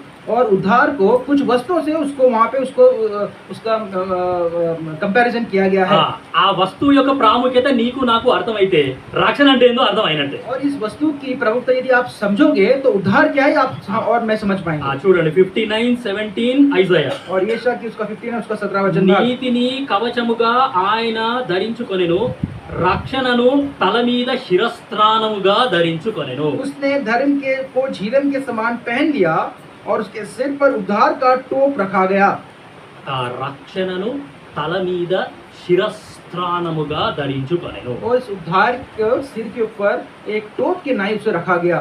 రక్షణ అనే పదాన్ని వాక్యంలో ఏం చేసినారంటే హెల్మెట్ అనే వస్తువుతో పోల్చినారు. और उद्धार कहने से जो मुकुट के नाई हम कह सकते हैं वो सिर पर रखा गया, इस उद्धार विषय में हम कह सकते हैं। హెల్మెట్ అనే పదం యొక్క దాని యొక్క పనితత్వం నీకు నాకు అర్థమైతే రక్షణ అంటే ఏందో అర్థం అయిపోయినట్టే. और सर का कवच हम कह सकते हैं, और इस सर के कवच को यदि हम समझे तो उद्धार क्या है आप और मैं समझ पाएंगे। ఇప్పుడు నేను హెల్మెట్ పెట్టుకొని బండి నడిపిస్తే నాకు ఎలా ఉంటది, హెల్మెట్ పెట్టుకోకుండా బండి నడిపిస్తే నాకు ఎలా ఉంటది. सर का कवच पहन के जो हेलमेट है यदि उसको पहनेंगे तो हमको जब गाड़ी चलाते तो हमको कैसा लगता है, जब नहीं पहनते तो कैसा लगता है। అర్థమవుతుందా మీకు? आपको समझ में आया? నేను హెల్మెట్ పెట్టుకొని బండి నడిపిస్తే నాకు లోపల ఒక నిశ్చయత అనేది ఉంటుంది. और यदि इस सर के कवच को, हेलमेट को यदि मैं अपने सर पे पहनकर गाड़ी चलाऊं तो मुझे थोड़ा सा धैर्य मुझे मिलता है। నాకు ఉండే నిరీక్షణ ఏంటి అంటే और मेरी आशा उसमें क्या है, జరగకూడని ప్రమాదము ఏది జరిగినా సరే और न घटने वाली घटना यदि घटे तो నా మిగతా అవయవం, నా బాడీ మొత్తం ఏమైపోయినా సరే నా తల మాత్రం ఎట్లుంటది? और यदि मेरे सारे शरीर को चाहे कुछ भी घाव क्यों ना है, लेकिन उस सर के कवच पहनने से मेरे सर में क्या होगा, वो सुरक्षित रहेगा। నేను బండి మంచిగానే నడిపిస్తాను, और मैं तो अच्छी तरह से गाड़ी चलाता ట్రాఫిక్ हूँ రూల్స్ అన్ని కరెక్ట్ గా పాటించి నడిపిస్తాను। और सारे जो नियम है उनको मैं पालता हूँ। నా ఎదురుగా వచ్చేవాడు మంచిగా నడిపియాలి కదా। लेकिन मेरे सामने वाला जो आ रहा है उसे तो हमसे जो नियमों का पालन करके चलाना है ना। సో కాబట్టి ప్రమాదం ఏ విధంగా వస్తుందో తెలియదు, और किस प्रकार ये घटना घटती पता नहीं, అందుకే నేను హెల్మెట్ పెట్టుకొని బండి నడిపిస్తాను। इसलिए सर के कवच हेलमेट को पहन के मैं उस गाड़ी चलाता సో हूँ। రక్షణ అంటే హెల్మెట్। और उद्धार कहने से सर का कवच। సో హెల్మెట్ పెట్టుకొని బండి నడిపిస్తే నాకు లోపల నిశ్చయత అనేది ఉంటది। और सर का कवच पहनकर, हेलमेट पहनकर गाड़ी चलाएंगे तो हमें एक आशा रहती है कि मैं सुरक्षित हूँ। రక్షణ అంటే నిశ్చయత, और उद्धार कहने से यहाँ पे हमें भरोसा है, లోపల హృదయంలో నిశ్చయత, और हमारे हृदय में ये भरोसा है, ఆ కన్ఫర్మేషన్। और उसका मत है कि ये निश्चय है। సో కాబట్టి రక్షణ పొందలేదు, నాకు యేసు వద్దు, నాకు రక్షణ వద్దు అనే వ్యక్తులు ఒక స్థలానికి వెళ్తారు। और यदि कोई ऐसा व्यक्ति है, जैसे व्यक्ति यदि जो उद्धार जो बोलते हैं कि मुझे प्रभु यीशु मसीह नहीं चाहिए, मुझे उद्धार नहीं चाहिए, एक जगह पे वो जाते हैं। ఓ జగకు తోడ ఆ యొక్క స్థలానికి కొన్ని పేర్లు ఉన్నాయి బైబిల్లో। और बाइबल में, पवित्र शास्त्र में उन ऐसे स्थानों को कुछ नाम दिया गया है। ఆ 5 పేర్లు మనం చూస్తాం। और 5 नाम देखेंगे। యోబు గ్రంథం 10వ అధ్యాయం योग उसका 10 చూడండి। देखिए। యోబు గ్రంథము 10వ అధ్యాయము ఆఖరి 3 వచనాలు। और योग की पुस्तक उसका 10 और उसके आप जो आखिरी तीसरे 3 वचन भाग देखेंगे। సో యోబు గ్రంథము 10వ అధ్యాయము 20, 21, 22 వచనాలు చదువుదాం। योग उसका 10, 22, 20, 21, 22 पढ़ता हूँ। क्या मेरे दिन थोड़े नहीं, मुझे छोड़ दे और मेरी ओर से मुंह फेर ले कि मेरा मन थोड़ा शांत हो जाए, इससे पहले कि मैं वहाँ जाऊँ जहाँ से फिर न लौटूंगा, अर्थात अंधियारे और घोर अंधकार के देश में, जहाँ अंधकार ही अंधकार है और मृत्यु के अंधकार का देश जिसमें सब कुछ गड़बड़ है, और जहाँ प्रकाश भी ऐसा है जैसा अंधकार। 20వ వచనం నేను చదువుతున్నాను, గమనించండి। और verse 20 I am reading। 20 वचन भाई पढ़ रहे हैं, ध्यान दीजिएगा। నా దినములు కొంచెమే గదా, తిరిగి వెలుపలికి రాజాలని దేశమునకు। और क्योंकि मेरे दिन थोड़े नहीं, मुझे छोड़ दे और मेरी और मुंह से फेर ले कि मेरा मन थोड़ा शांत हो जाए। ఈ యొక్క 3 వచనాలలో నరకానికి ఉన్న 5 పేర్లు ఉన్నాయి। और इन 3 वचन भाग में जो नरक है उसको 5 जो नाम है वो यहाँ लिखे हैं। దేశము దేశము దేశము దేశము దేశము అని 5 పర్యాయములు తెలుగు బైబిల్లో వచ్చింది। और तेलुगु में देश देश करके लिखा है, ऐसे 5 बार वहाँ लिखा गया है। నరకానికి ఉన్న పేర్లలో ఒక పేరు ఏంటి అంటే తిరిగి వెలుపలికి రాజాలని దేశము। और नर को और एक नाम क्या दिया गया है कि जिस जगह पे जो जाए वहाँ पे उससे वापस नहीं आ सकता। వాపిస్ నై ఆనే వాలా దేశ్, తిరిగి వెలుపలికి రాజాలని దేశము। और वापस न आने वाला वो देश है। ఒక్కసారి పొరపాటున నువ్వు గనుక యేసుక్రీస్తు ప్రభుల వారు నాకు వద్దు అని అన్నావంటే, ఆ దేశానికి నువ్వు వెళ్ళిపోయినావంటే మరలా నిన్ను తీసుకొచ్చే వాళ్ళు ఎవరు కూడా లేరు, గుర్తుపెట్టుకో। और यदि आप प्रभु यीशु मसीह को उसको इनकार कर दोगे, उसको उद्धार को इनकार कर दोगे, यदि आप फिर उस नरक के देश में चले गए तो आपको वापस लेने वाला कोई नहीं है। సో కాబట్టి తిరిగి వెలుపలికి రాజాలని దేశము। और न वापस न आने वाला वो देश। 21వ వచనం, 21 वचन भाग। అంధకారము మరణాంధకారము గల దేశము। और अंधेरे और घोर अंधकार का देश। అంధకారము అండ్ మరణాంధకారము గల దేశం। अंधेरा और घोर अंधकार का देश। అగ్ని నిత్యము మండుతూనే ఉంటది, वहाँ पे आग निरंतर जलती रहती है, ఇంకా అంధకారమే ఉంటది। और लेकिन तो भी अंधकार है। సో కాబట్టి ఈ లోకంలో ఉన్నప్పుడు इस संसार में रहते हुए ఇంట్లో కనుక కరెంట్ పోతే यदि अपने हमारे घर में बिजली चली जाए, నేను ఏం చేస్తానంటే ఒక క్యాండిల్ ముట్టిస్తాను। और मैं क्या करता हूँ, एक जो दिया है उसको जलाता हूँ। ఆ క్యాండిల్ ముట్టిస్తే అంతా వెలుగు వస్తుంది। और वो दिया जलाने से हर जगह पे थोड़ा सा उजाला आ जाता है। కానీ నరకంలో మాత్రం ఎల్లప్పుడూ అగ్ని మండుతూనే ఉంటుంది। लेकिन उस नरक में हमेशा वो आग जलती रहेगी, నిత్యము నిప్పులు మన పైకి వస్తూనే और ఉంటాయి, निरंतर वो आग की लपटें आती रहेंगी, కానీ ఇంకా అది అంధకారముగానే ఉంటుంది। लेकिन तो भी वो अंधेरा वहाँ पे रहेगा। నీకు వెలుగే కనబడదు, మొత్తం చీకటే। आपको उजाला नहीं दिखेगा क्योंकि केवल अंधेरा ही है। అక్కడ ఏం జరుగుతుందో కూడా నీకు తెలియదు। वहाँ पे क्या हो रहा है आपको पता नहीं। అంధకారము మరణాంధకారము గల దేశం।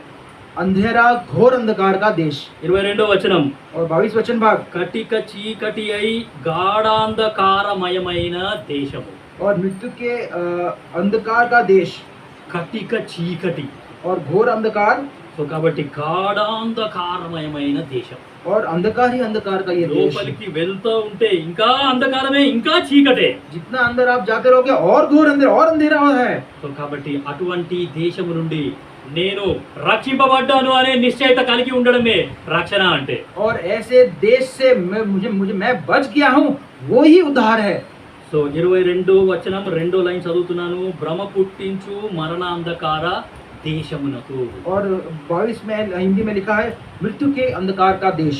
భ్రమ పుట్టించు మరణాంధకార దేశం. और गड़बड़ करने वाला मृत्यु के अंधकार का देश। గడబడ్ కర్నే కా దేశం, భ్రమ పుట్టించే దేశం. और गड़बड़ करने वाला देश। అసలు ఈ స్థలానికి నేను ఎట్లా వచ్చినాను? इस स्थान में मैं कैसे आ गया? ఈ స్థలానికి ఎవరు తీసుకొచ్చినారు? इस स्थान में मुझे कौन लेकर ఈ आया? స్థలము నుండి కాపాడే వాళ్ళు ఎవరు? इस स्थान से बचाने वाला कौन है? భ్రమ. और ये सब गड़बड़ है। మనకేమీ అర్థం కాదు. ये कोई गड़बड़ हमें समझ नहीं నువ్వు पाएंगे। ఏ దేవుని అయితే మొక్కినావో, ఏ దేవునికైతే గుళ్ళు కట్టినావో, ఏ దేవుని పేరట నువ్వు హోమాలు యజ్ఞాలు చేసినావో, పాదయాత్రలు చేసినావో, ఆ దేవుడు కూడా అక్కడనే ఉంటాడు. और जिस देश को आपने जिस देव को आपने जिसको पूजा है, जिस देश में आपने वहाँ पे उसके तंत्र मंत्र आपने पढ़े हैं, और वो देव वहाँ पे नहीं है। నువ్వు పొయ్యి చూసేసరికి నువ్వు మొక్కిన దేవుడు కూడా ఆనే ఉంటాడు. और आप जिस देव को पूजा करते हैं वो देव भी वहाँ पर है। భ్రమ. और ये गड़बड़ है। నువ్వేంది ఇక్కడ వచ్చినావు? और तू क्यों यहाँ पे कैसे आ गया? నువ్వే రక్షిస్తావు అనుకున్నాం. और तू ये बचाएगा हमने నీకు सोचा। ఎన్నో పూజలు చేసినాం, और कितने पूजा पाठ ఎన్నో किया, హోమాలు చేసినాం, ఎన్నో యజ్ఞాలు చేసినాం. कितने बलि की, कितने यज्ञ किए। నువ్వు ఇక్కడ ఉన్నావేంది? तू इधर है क्या? నిన్ను ఇక్కడికి పంపించిన దేవుడు ఎవరు మరి? तेरे को यहाँ भेजने वाला कौन हो? परमेश्वर నువ్వు है। అసలైన దేవునివి కాదా? क्या तू अच्छा सच में वो देव नहीं है? భ్రమ. और ये गड़बड़, ये भ्रम है, ఎవరికి అర్థం కాదు. किसी को नहीं समझ में आएगा। భ్రమ పుట్టించే దేశం. और गड़बड़ करने वाला, भ्रम रखने वाला वो देश। వెలుగే చీకటిగా గల దేశమునకు నేను వెళ్ళకముందు. और उस अंधेरे, उस अंधकोर अंधकार के देश पे जाने से पहले, వెలుగే చీకటిగా గల దేశం. और जहाँ पे उजाला होते हुए भी अंधकार वाला देश। యేసుక్రీస్తు ప్రభుల వారు వెలుగుగా ఈ లోకానికి వచ్చినాడు. प्रभु यीशु मसीह उजाले के नए संसार में आया ఆ है। యొక్క వెలుగును నువ్వు వద్దనుకుంటున్నావు. उस उजाले को आप नहीं चाहते, ऐसा आप कह रहे हो। ఈ స్థలానికి నువ్వు వెళ్ళిపోతావు. किस स्थान पे आप चले जाओगे? ఈ స్థలము నుండి నేను రక్షింపబడ్డాను అనే నిశ్చయత కలిగి ఉండడమే రక్షణ అంటే. इस स्थान से परमेश्वर ने मुझे बचा लिया, और ये आशा ही उद्धार है। హృదయంలో ఉన్న నిశ్చయత. और इस हृदय में रहने वाली ये भरोसा, ये आशा, నాకు ఆ నిశ్చయత ఉంది. मुझे वो आशा, वो भरोसा है। ఇటువంటి స్థలానికి నేను వెళ్ళను. ऐसी जगह पे मैं नहीं जाऊंगा, ఈ దేవుడు నన్ను రక్షించినాడు. क्योंकि इस परमेश्वर ने मुझे बचा ఈ लिया है। స్థలము నుండి నేను రక్షణ పొందుకున్నాను. इस स्थान से मुझे उसने बचा लिया है। అదే హెల్మెట్ అని అన్నాం. उसी सर का कवच हम कह सकते हैं। సో కాబట్టి రక్షణ అంటే హెల్మెట్. उद्धार कहने से सर का कवच। రెండో చూడండి. दूसरा देखेंगे, 60:18 ఐజయా. और ये शायद उसका 60 and 18 और 60వ 7 అధ్యాయము 18వ వచనం. అక్కడ రక్షణ అనేది ఇంకొక వస్తువుతో పోల్చబడ్డది. और 60 और उसका 18 और एशिया के हम 60వ అధ్యాయము 18వ వచనము యెషయా. एशिया 60 और 18 वचन। ఇకను నీ దేశమున బలాత్కారమను మాట వినబడదు, నీ సరిహద్దులలో పాడు అను మాట గాని నాశనము అను మాట గాని వినబడదు, రక్షణయే నీకు ప్రాకారములనియు. और हिंदी में लिखा है 18 में, तेरे देश में फिर कभी उपद्रव और तेरी सीमाओं के भीतर उत्पत और यह अंधकार की चर्चा न सुनाई पड़ेगी, परंतु तू अपने शहरपना का नाम उद्धार और अपने फाटकों का नाम यश रखेगी। రక్షణయే నీకు ప్రాకారము. और उद्धार ही तेरे लिए वो यश। సో రక్షణ అంటే కాంపౌండ్ వాల్. और उद्धार कहने से जो दीवार, जो बाहर की दीवार है, లేదు అంటే గేట్. और कहने से उसका जो द्वार है। మీ ఇంటికైనా సరే గేట్ ఉంటది, और आपका घर के మీ స్కూల్ కైనా సరే గేట్ ఉంటది, आपके स्कूल में మీ द्वार కాలేజ్ होता है, కైనా సరే కాంపౌండ్ వాల్ ఉంటది, कॉलेज में वो बाहर की दीवार మన होती है, చర్చికి కూడా గేట్ ఉంది. और हमारे जो कलीसिया है उसके तो भवन में भी गेट द्वार है। రక్షణ అనే పదం అర్థం అవ్వాలి అంటే గేట్. और उद्धार कहने से यहाँ पे ये फाटक, जो दीवार का जो फाटक है वो। సో ఇప్పుడు గేట్ ఎందుకు పెడతాం? చర్చికి కానీ స్కూల్ కి కానీ గేట్ ఎందుకు పెడతాము? और ये चाहे वो कलीसिया हो या स्कूल हो, उसको ये गेट, ये द्वार क्यों रखते हैं? ఒకవేళ కాంపౌండ్ వాల్ కానీ గేట్ కానీ లేదనుకోండి, और यदि यहाँ पे वो ऐसे बाहर की दीवार या ये द्वार नहीं रखा तो क्या होगा? సో కాబట్టి గేట్ లేకపోతే పందికొక్కులు వచ్చేస్తాయి, పందులు లోపలికి వచ్చేస్తాయి, గాడిదలు వచ్చేస్తాయి, బలులు వచ్చేస్తాయి, ఈ అడ్డమైన కుక్కలు నక్కలు అన్ని లోపలికి వచ్చేసి ఆ యొక్క ఆవరణాన్ని పూర్తిగా పాడు చేస్తాయి. और वहाँ पे अगर गेट और ये द्वार हम ना रखें तो वहाँ पे क्या होगा, भिन्न भिन्न प्रकार के जो पशु है, जैसे सुअर है, जो जो जो कुत्ते हैं, और भिन्न भिन्न प्रकार के गाय बैल, वो सब अंदर आ जाएंगे पूरा गीला कर देंगे, और उसको वहाँ पे वो गीला कर देंगे ఆ స్థలాన్ని మొత్తాన్ని పాడు చేస్తారు. और उस स्थान को पूरा खराब कर देंगे। అదే గేట్ పెట్టినామంటే और यदि वो उसको वहाँ पे द्वार रख दिया तो పాడవకుండా కాపాడబడతాం. और वहाँ पे वो खराब होने से बचा दिया నా जाएगा।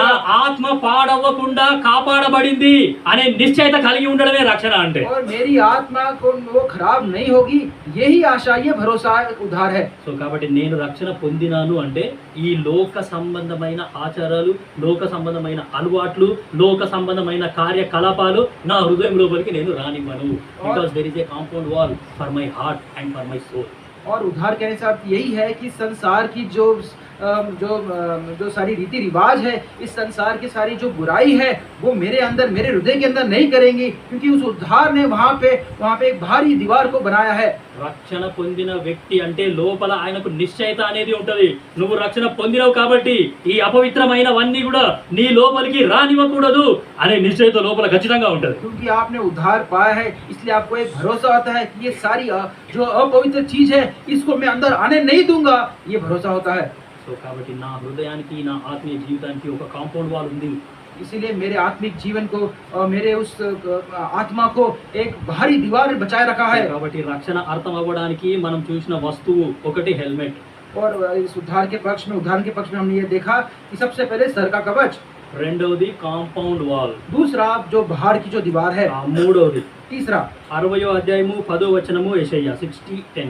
और 60 और उसका 10 वचन भाग, యెషయా 60వ అధ్యాయము 10వ వచనం. एशिया उसका 60 और उसका 10 वचन भाग। శృంగారమైన పాగా ధరించుకొనిన పెండ్లి కుమారుని రీతిగాను, ఆభరణములతో అలంకరించుకొనిన పెండ్లి కుమార్తె రీతిగాను ఆయన రక్షణ వస్త్రములను నాకు ధరింపజేసి ఉన్నాడు. 60:10. 61:10 సారీ 61:10. क्षमा करें 61 और यशया 61 उसका 10 वचन भाग है। मैं यहोवा के कारण अति आनंदित होऊंगा, मेरा प्राण परमेश्वर के कारण मगन रहेगा, क्योंकि मैंने उस उद्धार के वस्त्र को पहना है और धन की चादर ऐसे ओढ़ दी है कि जैसे दूल्हा फूलों के माला से अपने आप को सजाता और दुल्हन अपने गहनों से अपने श्रृंगार करती है। ఆయన రక్షణ వస్త్రములను నాకు ధరింపజేశాడు. उसने मुझे उद्धार के वस्त्र उसने मुझे पहनाए हैं। సో రక్షణ అనే పదం నీకు నాకు అర్థం అవ్వడానికి బైబిల్లో రక్షణ దేంతో పోల్చబడింది అంటే వస్త్రములతో పోల్చబడింది. और उद्धार इस शब्द का अर्थ समझने के लिए पवित्र शास्त्र में उद्धार को, उद्धार वस्त्र के नए उसको वहाँ पे उदाहरण दिया गया है। నేను వస్త్రములు ఎందుకు వేసుకున్నాను అనే సంగతి నీకు నాకు అర్థమైతే రక్షణ అంటే ఏందో అర్థమైనట్టే. और आपने ये वस्त्र जो हैं, ये कपड़े आपने क्यों डाले हैं, अगर आप इसको समझेंगे तो उद्धार क्यों है आप समझ पाएंगे। నేను బట్టలు వేసుకున్న ప్రతిసారి నాకు రక్షణ అనే పదమే గుర్తొస్తుంది. जब जब मैं इन वस्त्रों को, इन कपड़ों को डालता हूँ, उद्धार के विषय में मैं वापस समझ जाता हूँ। సో ఎందుకు నేను బట్టలు వేసుకుంటున్నాను అంటే to cover my shame I am wearing this dress. నా సిగ్గుని కప్పుకోవడానికి నేను వస్త్రములు ధరించుకుంటున్నాను. और इस वस्त्र को मैं क्यों पहनता हूँ, क्योंकि मैं अपने जो मेरी जो लज्जा की जो बात है उसको ढांपने के लिए मैं इस वस्त्र को मैं पहनता हूँ। పాపాన్ని బట్టి ఈ లోకములోకి ఏమి అంటే సిగ్గు, అవమానము, నింద అనేది మానవుడికి వచ్చింది. और पाप के कारण इस संसार में जो उसको निंदा और जो श्राप और वो जो उसके ऊपर आया है।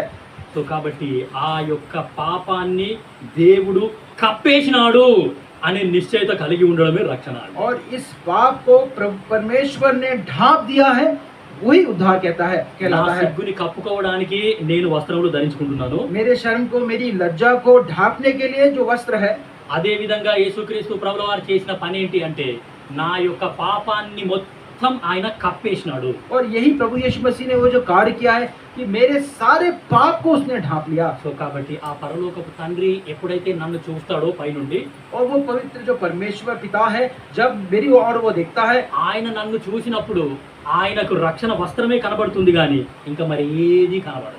और जब वो ऊपर से मेरी ओर देखता है तो केवल वो उस उद्धार के वस्त्र को देखता है, बाकी उसे और कुछ नहीं दिखता। मेरा उद्धार का वस्त्र ही वो परमेश्वर को दिखेगा.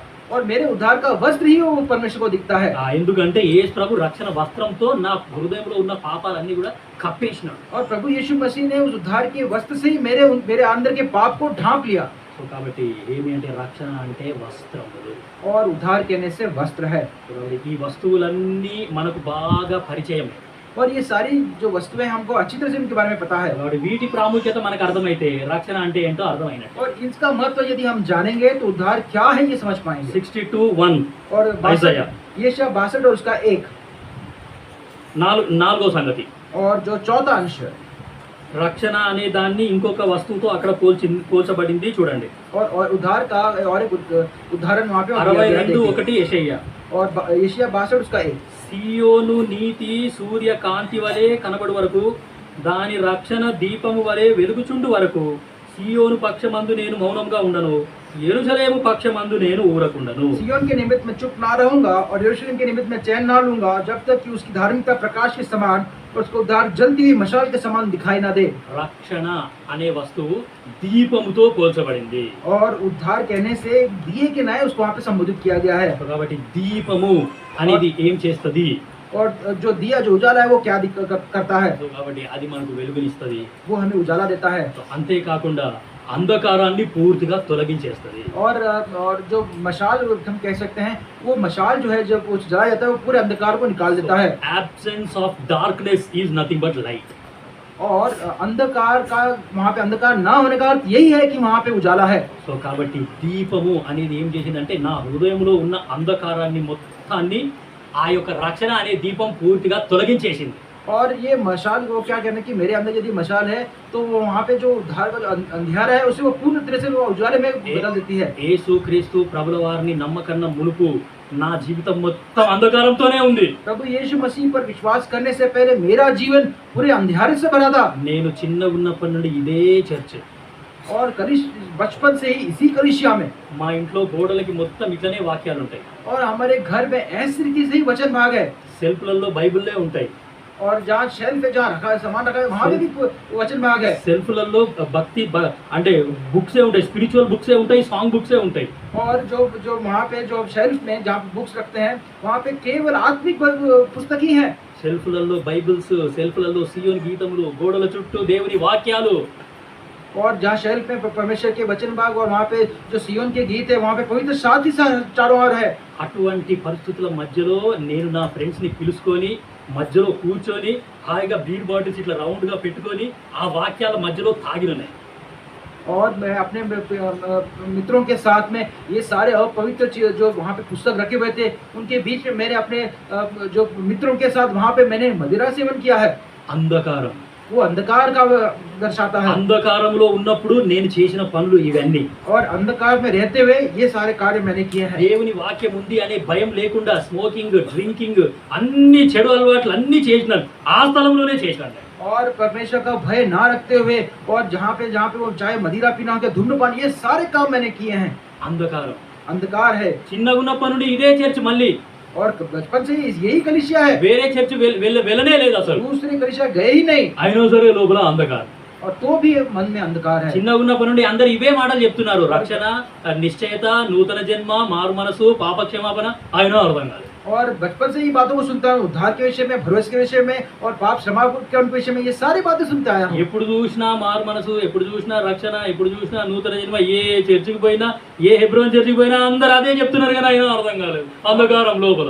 और चाहे कितनी भी कलीसिया की सभा में क्यों ना जाओ, सब वो उद्धार के विषय में और नएपन के विषय में हो और नए जीवन के विषय में हो, ये सारी बातें बचपन से, लेकिन तो भी मेरे जीवन में अंधकार है। అందుకే నేను ఈ టాపిక్ తీసుకున్నాను. इसीलिए आज इस विषय को मैंने लिया है। ఇవన్నీ నేను ధ్యానించిన తర్వాత పరిశుద్ధాత్మ దేవుడు నాకు నేర్పించినాడు ఇవన్నీ, రక్షణ అంటే ఇది.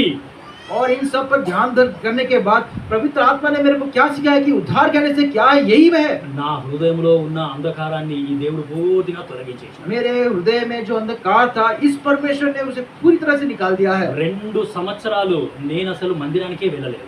2 वर्ष मैं कलीसिया के सभा में मैं गया ही नहीं। ఎందుకంటే నా జీవితం సర్వనాశనం అయిపోయిందని, ఈ దేవుడు నన్ను పట్టించుకోవట్లేదని, అసలు దేవుడే లేడని నేను ఏం చేశానంటే నా ఇష్టానుసారంగా జీవించాను. और मैंने ऐसा विचार किया कि इस परमेश्वर ने मेरे और उसका कोई वो मेरी और देख ही नहीं रहा, उसने मुझे कंप्लीट पूरी तरह से मुझे त्याग दिया है, और ऐसे विचार में मैं था.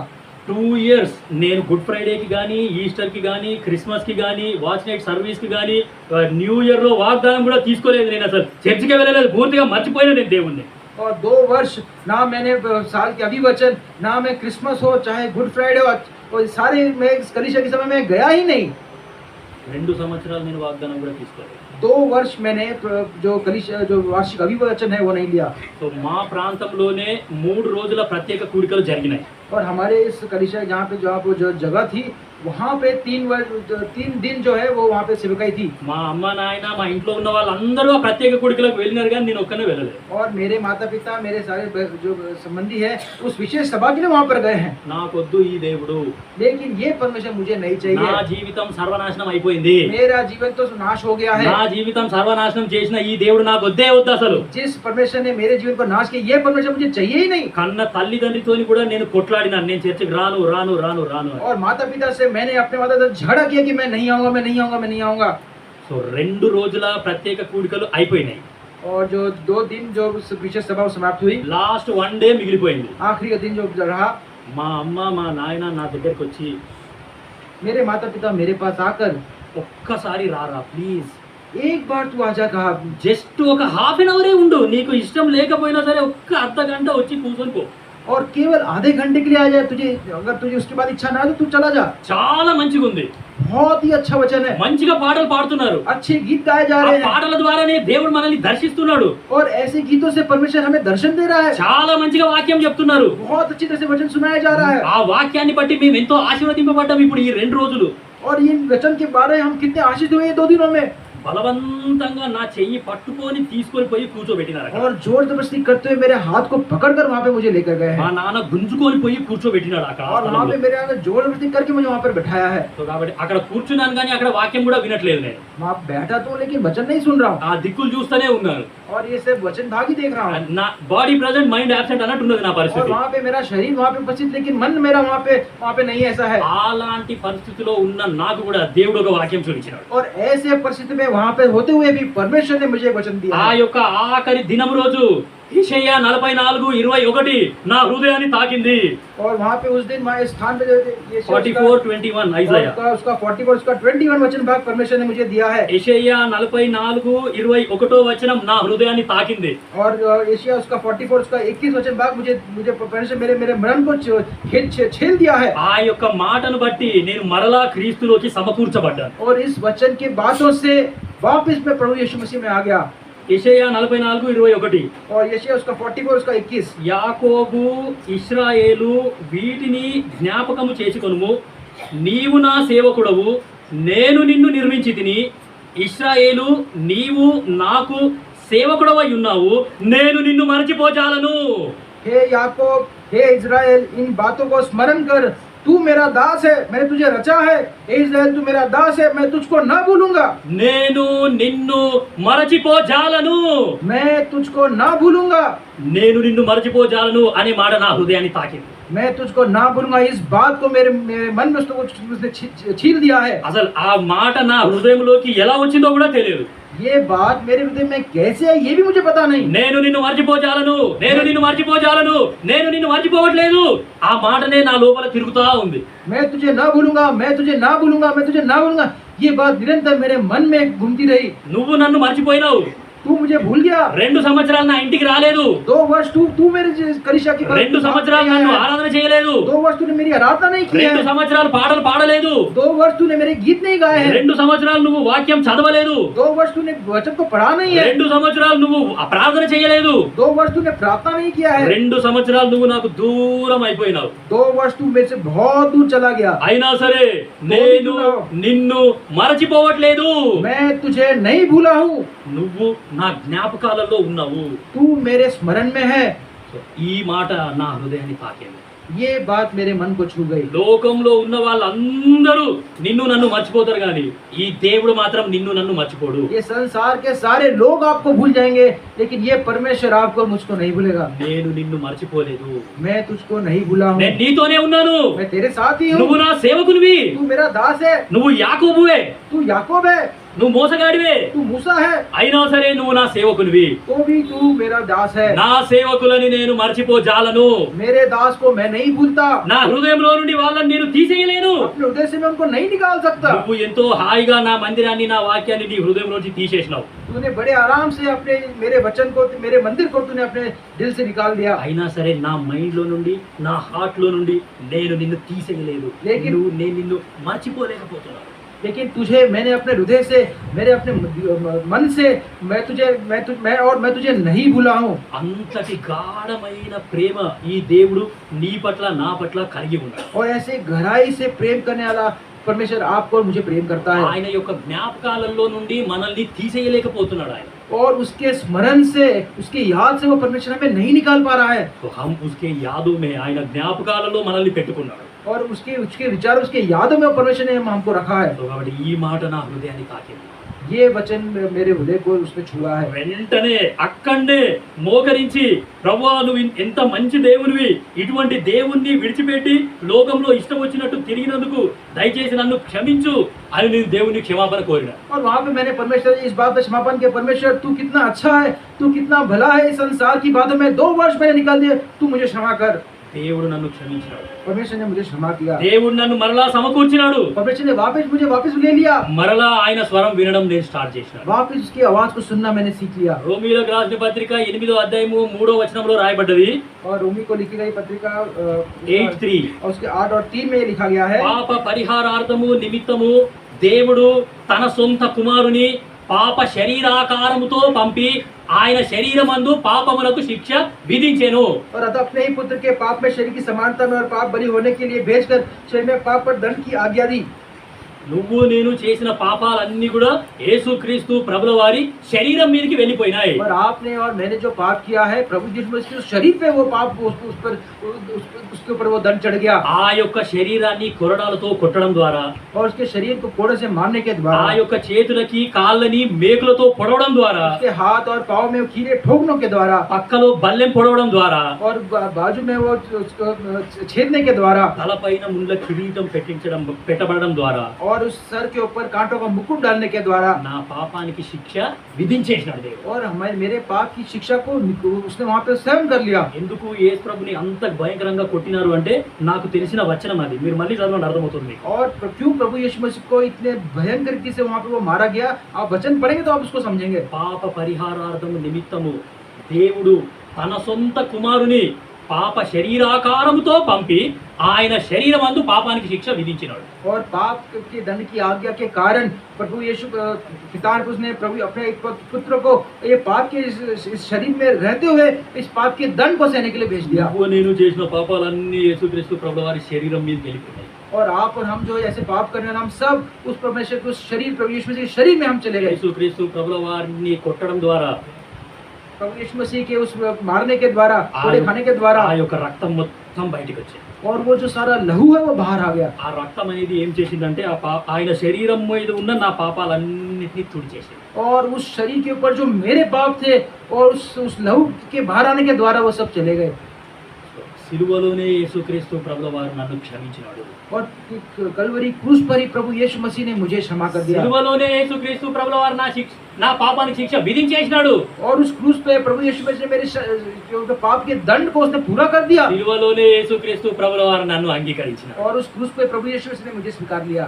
కాబట్టి నేను వాక్యం ధ్యానిస్తుంటే నాకు అర్థమైన సంగతి ఏంటి అంటే, और जब वचन को मैं जब मनन ध्यान दे रहा था, मैं क्या समझा हूँ। యేసుక్రీస్తు ప్రభుల వారి తలపైన పెట్టిన ముళ్ళ కిరీటం అనేది, और प्रभु यीशु मसीह के सर पे जो कांटों का जो मुकुट रखने के द्वारा, ఆ యొక్క ముళ్ళ కిరీటం అనేది 17 రకాల ముళ్ళతో తయారు చేయబడ్డది.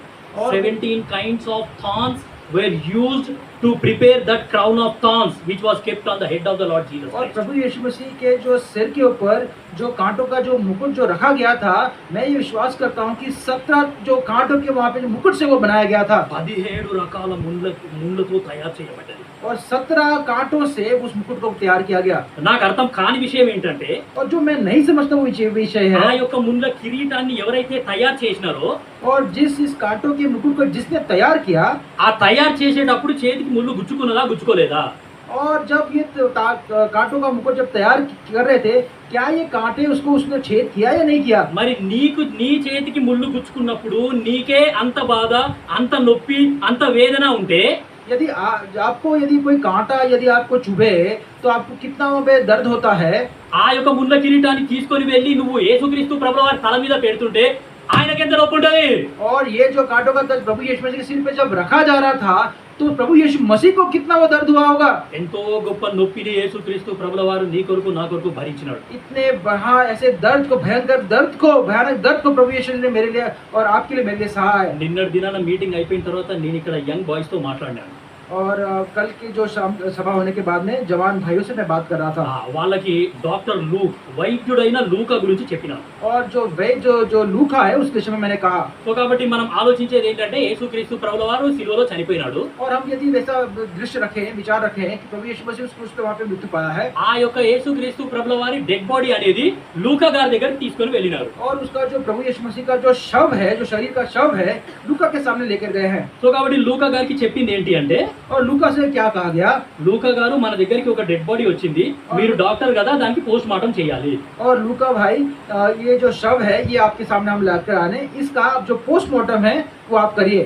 లూకా గారు ఆ యొక్క శరీరం మొత్తాన్ని చూసిన తర్వాత लूका ने जब सारे उस शव को जब देखा, యేసుక్రీస్తు ప్రభుల వారి వీపుని ఆయన చూసిన తర్వాత और प्रभु यीशु मसीह के उस दर्द को जब देखा, उसकी पीड़ा को जब देखा, ఆయన యొక్క వీపు అనేది పూర్తిగా దున్నబడింది అని వాక్యంలో और రాయబడింది. क्षमा करे उसकी पीठ को जब देखा तो उसका जो पीठ पूरी तरह से छिल दिया गया है, ये उसको देखा ఆ है। యొక్క దున్నబడ్డ వీపుని చూసిన తర్వాత और ऐसे जो छिले हुए पीठ को देखकर ఈ యొక్క వీపు నయం అవ్వడానికి और इस पीठ को ठीक करने के लिए ఒక వైద్యుడిగా और एक वेद के नाई, నేను ఎన్ని కుట్లు వేయాలి?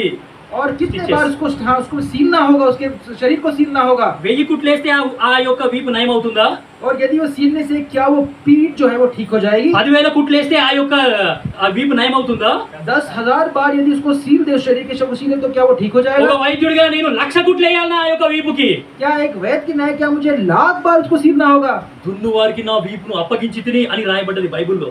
और जो पीठ है वो तेरे लिए वो छील दिया गया, बाइबल में लिखा गया है। యేసుక్రీస్తు ప్రభుల వారి వీపు గనుక నువ్వు నేను చూస్తే ఇక పైనుంచి కిందికి మొత్తం గీతలే ఉంటాయి. और प्रभु यीशु मसीह की पीठ को यदि आप देखेंगे तो ऊपर से नीचे तक वहाँ पे वो पूरा छिला हुआ ही ఆ है। యొక్క ఆయన వీపు లోపలి నుండి మాంసం అనేది పెడ్డలు బయటికి వచ్చేసేది. और उसके पीठ में से जो मांस है, शरीर का जो मांस है, और वो सब बाहर आ गया है। శరీరం మొత్తం కూడా మాంసమే ఉంది. सारा जो शरीर जो है वो केवल बाहर मांस से भर गया है। తలపై నుండి కింది వరకు మొత్తం రక్తమే. और सर से लेकर नीचे तक पूरा लहू से वो भरा है। ఎక్కడ చూసినా రక్తమే, ఎక్కడ చూసినా మాంసమే. जहाँ देखो वहाँ पे लहू है, जहाँ देखो मांस बाहर आया है। ఇంత భయంకరంగా పొడవబడి ఇంత భయంకరమైన నొప్పిని యేసుక్రీస్తు ప్రభుల వారు అనుభవించింది కేవలం నీకు నాకు ఈ యొక్క రక్షణ అనే వరం ఇవ్వడానికి మాత్రమే. और ऐसा भयंकर दर्द, ऐसा भयंकर पीड़ा प्रभु यीशु मसीह ने किस लिए सहा? आप और मुझे उद्धार देने के लिए सहा है। ఒక్క చిన్న మాట చెప్పి ముగిస్తాను. एक छोटा बात करके मैं समाप्त करूंगा। ఈ లోకంలో ఒక వ్యక్తి గనక చనిపోతున్నాడు అనుకోండి, यदि संसार में एक व्यक्ति अगर मृत्यु पा रहा है, अगर ऐसा विचार करे, ఆ యొక్క వ్యక్తి చనిపోయే ముందు ఒక చిన్న కోరిక కోరినాడు. और वो व्यक्ति मृत्यु पाने से पहले एक उसकी एक आशा है, నేను చనిపోకన ముందు నా ఆఖరి కోరిక ఇది అని ఆయన చుట్టుపక్కల ఉన్న బంధువులందరికీ కూడా ఆయన చెప్పేసినాడు. और उसके आसपास जो उसके सगे संबंधी थे, और उसको क्या कि मेरे मरने से पहले ही मेरी आखिरी इच्छा है। సో ఆయన కొడుకులు గాని, चाहे उसके बेटे हो ఆయన కోడళ్ళు గాని, और उसकी बहू हो, ఆయన కూతుర్లు గాని, అల్లుళ్ళు గాని, बेटी हो, दामाद क्यों ना हो, అన్నదమ్ములు గాని, అందరూ చుట్టుపక్కల ఉన్నారు. भाई बहन और सब उसके आसपास है। కొద్దిసేపు అయితే ఆయన చనిపోబోతున్నాడు. कुछ समय में वो मृत्यु पा रहा है, ఆఖరి కోరిక కోరినాడు. आखिरी इच्छा उसने रखा है। తీరుస్తారా తీర్చరా అండి? आप करोगे या नहीं करोगे? एक आदमी अगर मर जा रहा है, वो आखिरी कोरिका आखिरी कुछ पूछा है तो आखिरी इच्छा है तो वो इच्छा को पूरा करेंगे या नहीं? यदि एक मनुष्य की मृत्यु पा रहा है, उसकी आखिरी इच्छा को आप पूरा करोगे या नहीं? ఆయన చుట్టుపక్కల ఎంత మంది ఉన్నా సరే అందరూ పరుగులు తీస్తారు. और उसके आसपास कितने भी लोग हैं सब उसको पूरा करने के लिए वहां पे भागेंगे చనిపోకన్నా ముందు ఆయన కోరిక తీరుస్తాము. और मरने से पहले इसकी इच्छा पूरी कर देंगे కోరిక తీరుస్తే సంతోషంగా చనిపోతాడేమో. और यदि इसकी इच्छा पूरी कर तो నా కోరిక अच्छे से తీర్చబడ్డది मर అనే पाएगा। సంతోషం ఆయన లోపల ఉంటది. మనం కూడా సంతోషంగా ఉంటాము. और उसकी जो इच्छा पूरी करेंगे तो वो आनंदित होगा, हम भी उसके साथ आनंदित होंगे చుట్టుపక్కల ఉన్న వాళ్ళంతా పరుగులు తీస్తారు. और उसके आसपास जो भी सब उसको पूरा करने के लिए भाग दौड़ करेंगे। యేసు క్రీస్తు ప్రభుల వారు సిలువలో చనిపోకన్నా ముందు ఈ లోకానికి ఒక ఆఖరి కోరిక కోరినాడు. और प्रभु यीशु मसीह उस क्रूस पर मृत्यु पाने से पहले एक आखिरी इच्छा इस संसार के लिए उसने रखी है। ఆయన కోరిన ఆఖరి కోరిక ఏంటి అని అంటే దాహం. और वहाँ पे ఐ థర్స్ట్. और वहाँ पे आखिरी जो शब्द जो प्रभु यीशु मसीह ने उसको आखिरी इच्छा में क्या रखा कि मैं प्यासा हूँ। ఒక వ్యక్తి సిలువలో చనిపోతున్నప్పుడు కోరిన ఆఖరి కోరిక దాహం. और एक व्यक्ति जो है जो मृत्यु पा रहा है उसकी आखिरी इच्छा वहाँ पे क्या है, मैं प्यासा हूँ। మరి యేసుక్రీస్తు ప్రభుల వారి మీద అంత ద్వేషం నీకెందుకో, అంత కోపం నీకెందుకో, ఆయన ఆఖరి కోరిక కూడా తీర్చలేకపోయింది ఈ లోకం. और प्रभु यीशु मसीह के ऊपर तू इतना वहाँ पे उसके ऊपर ऐसे बुरे विचार क्यों रखता है, उसको इतना क्रोध क्यों है इसके ऊपर। और आखिरी में उसने केवल क्या रखा कि मैं प्यासा हूँ करके वो उसकी आखिरी इच्छा थी। బైబిల్ గ్రంథంలో రాయబడ్డది ఆయనకు చిరకనిచ్చినారట. People gave poison to the Lord Jesus Christ. और वहाँ पे बाइबल में से लिखा गया है कि वहाँ पे जो उसको जहर दिया गया। సో కాబట్టి యేసుక్రీస్తు ప్రభుల వారు ఆయన ఆఖరి కోరిక కూడా తీర్చుకోలేదు. प्रभु यीशु मसीह अपनी आखिरी इच्छा भी वहाँ पर पूरा అది కూడా నీ కొరకు నా కొరకు వదిలేసినాడు. और वो भी आपके मेरे लिए उसने उस इच्छा को छोड़ दिया। ఒకవేళ నువ్వు గనక యేసుక్రీస్తు ప్రభుల వారిని ఇప్పుడు తృణీకరిస్తే, यदि आप प्रभु यीशु मसीह को आज वापस आप धिक्कारते उसको ఈ इनकार करते యేసు हो तो నాకు వద్దు అని అనుకుంటే ये प्रभु यीशु मसीह मुझे नहीं चाहिए ऐसा विचार करोगे तो నరకములోకి ఆల్రెడీ ఒక వ్యక్తి వెళ్ళిపోయినాడు. नरक में ऑलरेडी एक व्यक्ति जा चुका है। ఆయన ధనవంతుడు అని బైబిల్లో రాయబడ్డది. और वो धनवान व्यक्ति बाइबल में लिखा गया ఆ है। ధనవంతుడు నరకానికి వెళ్ళి దాహం దాహం దాహం దాహం దాహం ఒక్క 1 డ్రాప్ వాటర్ ఇవ్వండి ప్లీజ్. और वो धनवान व्यक्ति उस नरक में जाकर केवल ये कहता है कि मैं प्यासा हूँ, एक पानी का बूंद मुझे दे दो। నువ్వు గనక యేసుక్రీస్తు ప్రభుల వారు సిలువలో దాహం అనే మాట ఆయన కోరినాడు. ఆ యొక్క స్వరం విన్న తర్వాత కూడా నువ్వు యేసుక్రీస్తు ప్రభుల వారిని అంగీకరించకపోతే ఆ యొక్క నరకం అనే స్థలానికి వెళ్ళిన తర్వాత నువ్వు దాహం దాహం దాహం అని అరవాల్సి వస్తుంది. గుర్తుపెట్టుకో. और ये आपको ध्यान रखना है जैसे प्रभु यीशु मसीह उस क्रूस पर जब उसने प्यासा प्यासा प्यासा कर मैं प्यासा हूँ करके कहा, और यदि इस प्रभु यीशु मसीह पर आपने अपना मन नहीं लगाया, इसको स्वीकारा नहीं, तो आप भी याद रखना कि ये धनवान व्यक्ति की तरह आप भी उस नरक में मैं प्यासा हूँ करते आप अपने आप को पाओगे। అటువంటి స్థలం నుండి దేవుడు నిన్ను నన్ను రక్షించడానికి ఆయన రక్షకుడుగా ఈ లోకానికి వచ్చినాడు. और ऐसे प्रभु यीशु मसीह ने वो संसार में इसलिए आया कि ऐसे देश में जाने से वो आपको और मुझे बचाए। సో ఆ యొక్క దేశము నుండి నేను రక్షింపబడ్డాను అనే నిశ్చయత కలిగి ఉండడమే రక్షణ అంటే. और उस देश से मैं बचाया गया हूँ, इस बात का भरोसा रहना, इस बात की आशा रहना ही उद्धार है। సో ఈ యొక్క మాటలని దేవుడు నీ కొరకు నా కొరకు దీవించున్నాడు. और इन बातों को परमेश्वर आपके लिए मेरे लिए आशीषित సో ఈ करे। మాటలను బట్టి మనం దేవుడిని ఆరాధన చేస్తాం. इन बातों को ध्यान में रखते हुए परमेश्वर की आराधना हम करेंगे। आइए हम खड़े हो जाएंगे, आइए खड़े होंगे, లేచి నిలబడదాం. आइए हम खड़े होंगे ఆ సమయంలో కొంచెం ముందుకు రావడానికి ప్రయత్నం చేస్తాం. और इस समय हम आगे आने की कोशिश करेंगे। उदय हुआ दिव्य रक्षक के गीत केवल एक ही चरण हम गाएंगे। जयपाल, जानसी। उदय हुआ दिव्य रक्षक 717 717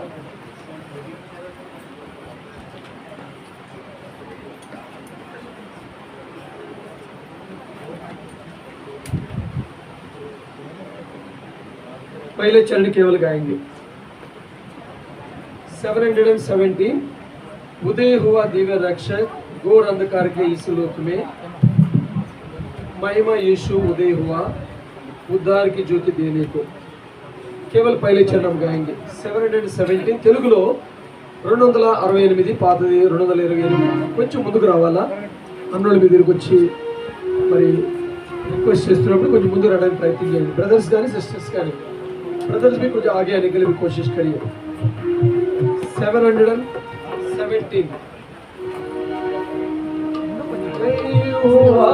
दिव्य रक्षक घोर अंधकार के इस लोक में महिमा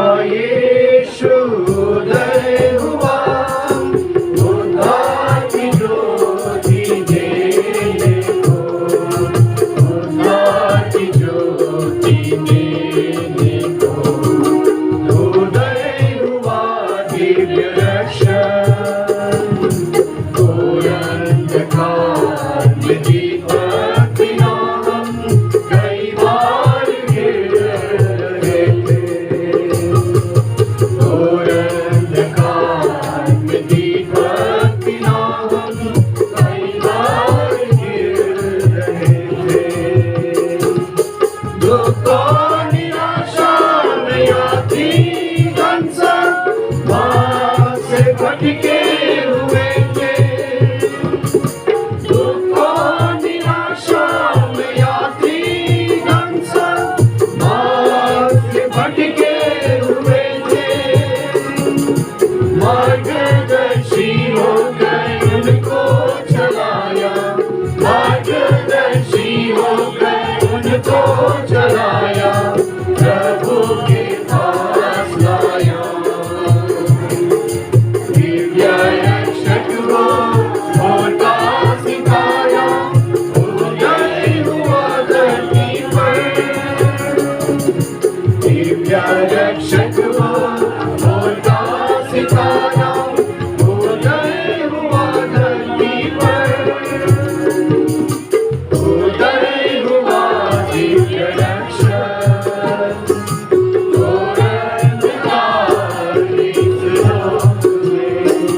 महिमा यीशु उदय हुआ, उद्धार की ज्योति देने को, उद्धार की ज्योति देने को। उदय हुआ दिव्य रक्षक।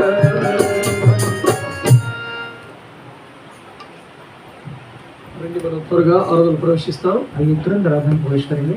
దయచేసి మన దగ్గర ఉన్న సమయం చాలా తక్కువ. हमारे पास जो समय है काफी कम है।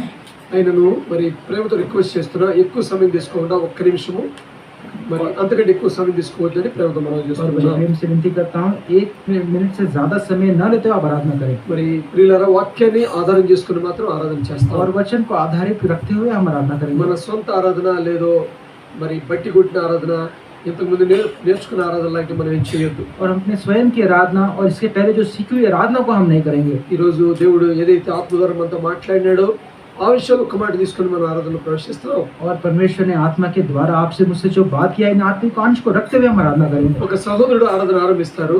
एक भाई आराधना की शुरुआत करेंगे। మైక్ మీకు ఇవ్వబడుతుంది. माइक आपको दिया जाएगा। మీరు బిగ్గరగా ఆరాధించలేదు, మేము కూడా ఆమెను చెప్తాం. आप जोर ऊंचे आवाज से आराधना करेंगे तो आपके साथ आमीन कह ఆ पाएंगे। తర్వాత ఒక్క సహోదరి సండే స్కూల్ టీచర్స్ ఒక్క సహోదరి ఆరాధన చేస్తుంది. उसके बाद में एक ही संडे स्कूल टीचर आराधना करेंगी। ఆ తర్వాత ఒక సహోదరుడు సహోదరి మార్చి ఆరాధన और చేస్తారు. उसके बाद में एक भाई और एक बहन ऐसे आरी बरी से आराधना करेंगे। 4 మైకులు దగ్గర ఎదురు నుంచండి, వెనక నుంచండి. और 2 माइक को आप 4 माइक को रखेगा, 2 सामने 2 पीछे। ఎవరికైతే ముందు చేస్తారో వాళ్ళకి దయచేసి అందించండి, వారు ఆరాధన ఆరంభించండి. और जो अपने हाथ को ऊंचा उठाए रखेगा, आपसे विनती है कि उनको पहले आराधना का आप मौका दें। మన క్రమాన్ని పాటిస్తాం. इस क्रम को हम ఈ ఆరాధన पालेंगे। ద్వారా ఎంత గొప్ప కార్యాలు జరిగినాయో ఇప్పుడే మనం చూసినాం. ये आराधना के द्वारा कितने महान कार्य हुए, अभी हमने इसको देखा है। దేవుడు నిన్ను ఆరాధించడానికే ఎన్నుకున్నాడు కానీ మౌనంగా ఉండడానికి మాత్రం కాదు. और परमेश्वर ने आपको आराधना करने के लिए चुना है, शांत रहने के लिए आपको नहीं चुना। इस बात को ध्यान दें। మహిమపరచడం మన జీవితం యొక్క ఉద్దేశము. और उसकी महिमा करना ही हमारे जीवन का उद्देश्य है। కాబట్టి ఎవ్వరు కూడా మౌనంగా ఉండొద్దు. దయచేసి అందరూ కూడా ఆరాధనలో పాల్గొందాం. और कोई भी आप शांत न रहे, आराधना करे, हर समय आराधना में सहभागी हो। ఒక సహోదరుడు ఆరాధన ఆరంభిస్తారు. एक भाई आराधना की शुरुआत करे ఆలస్యం చేయొద్దండి. और कोई देरी ना करे।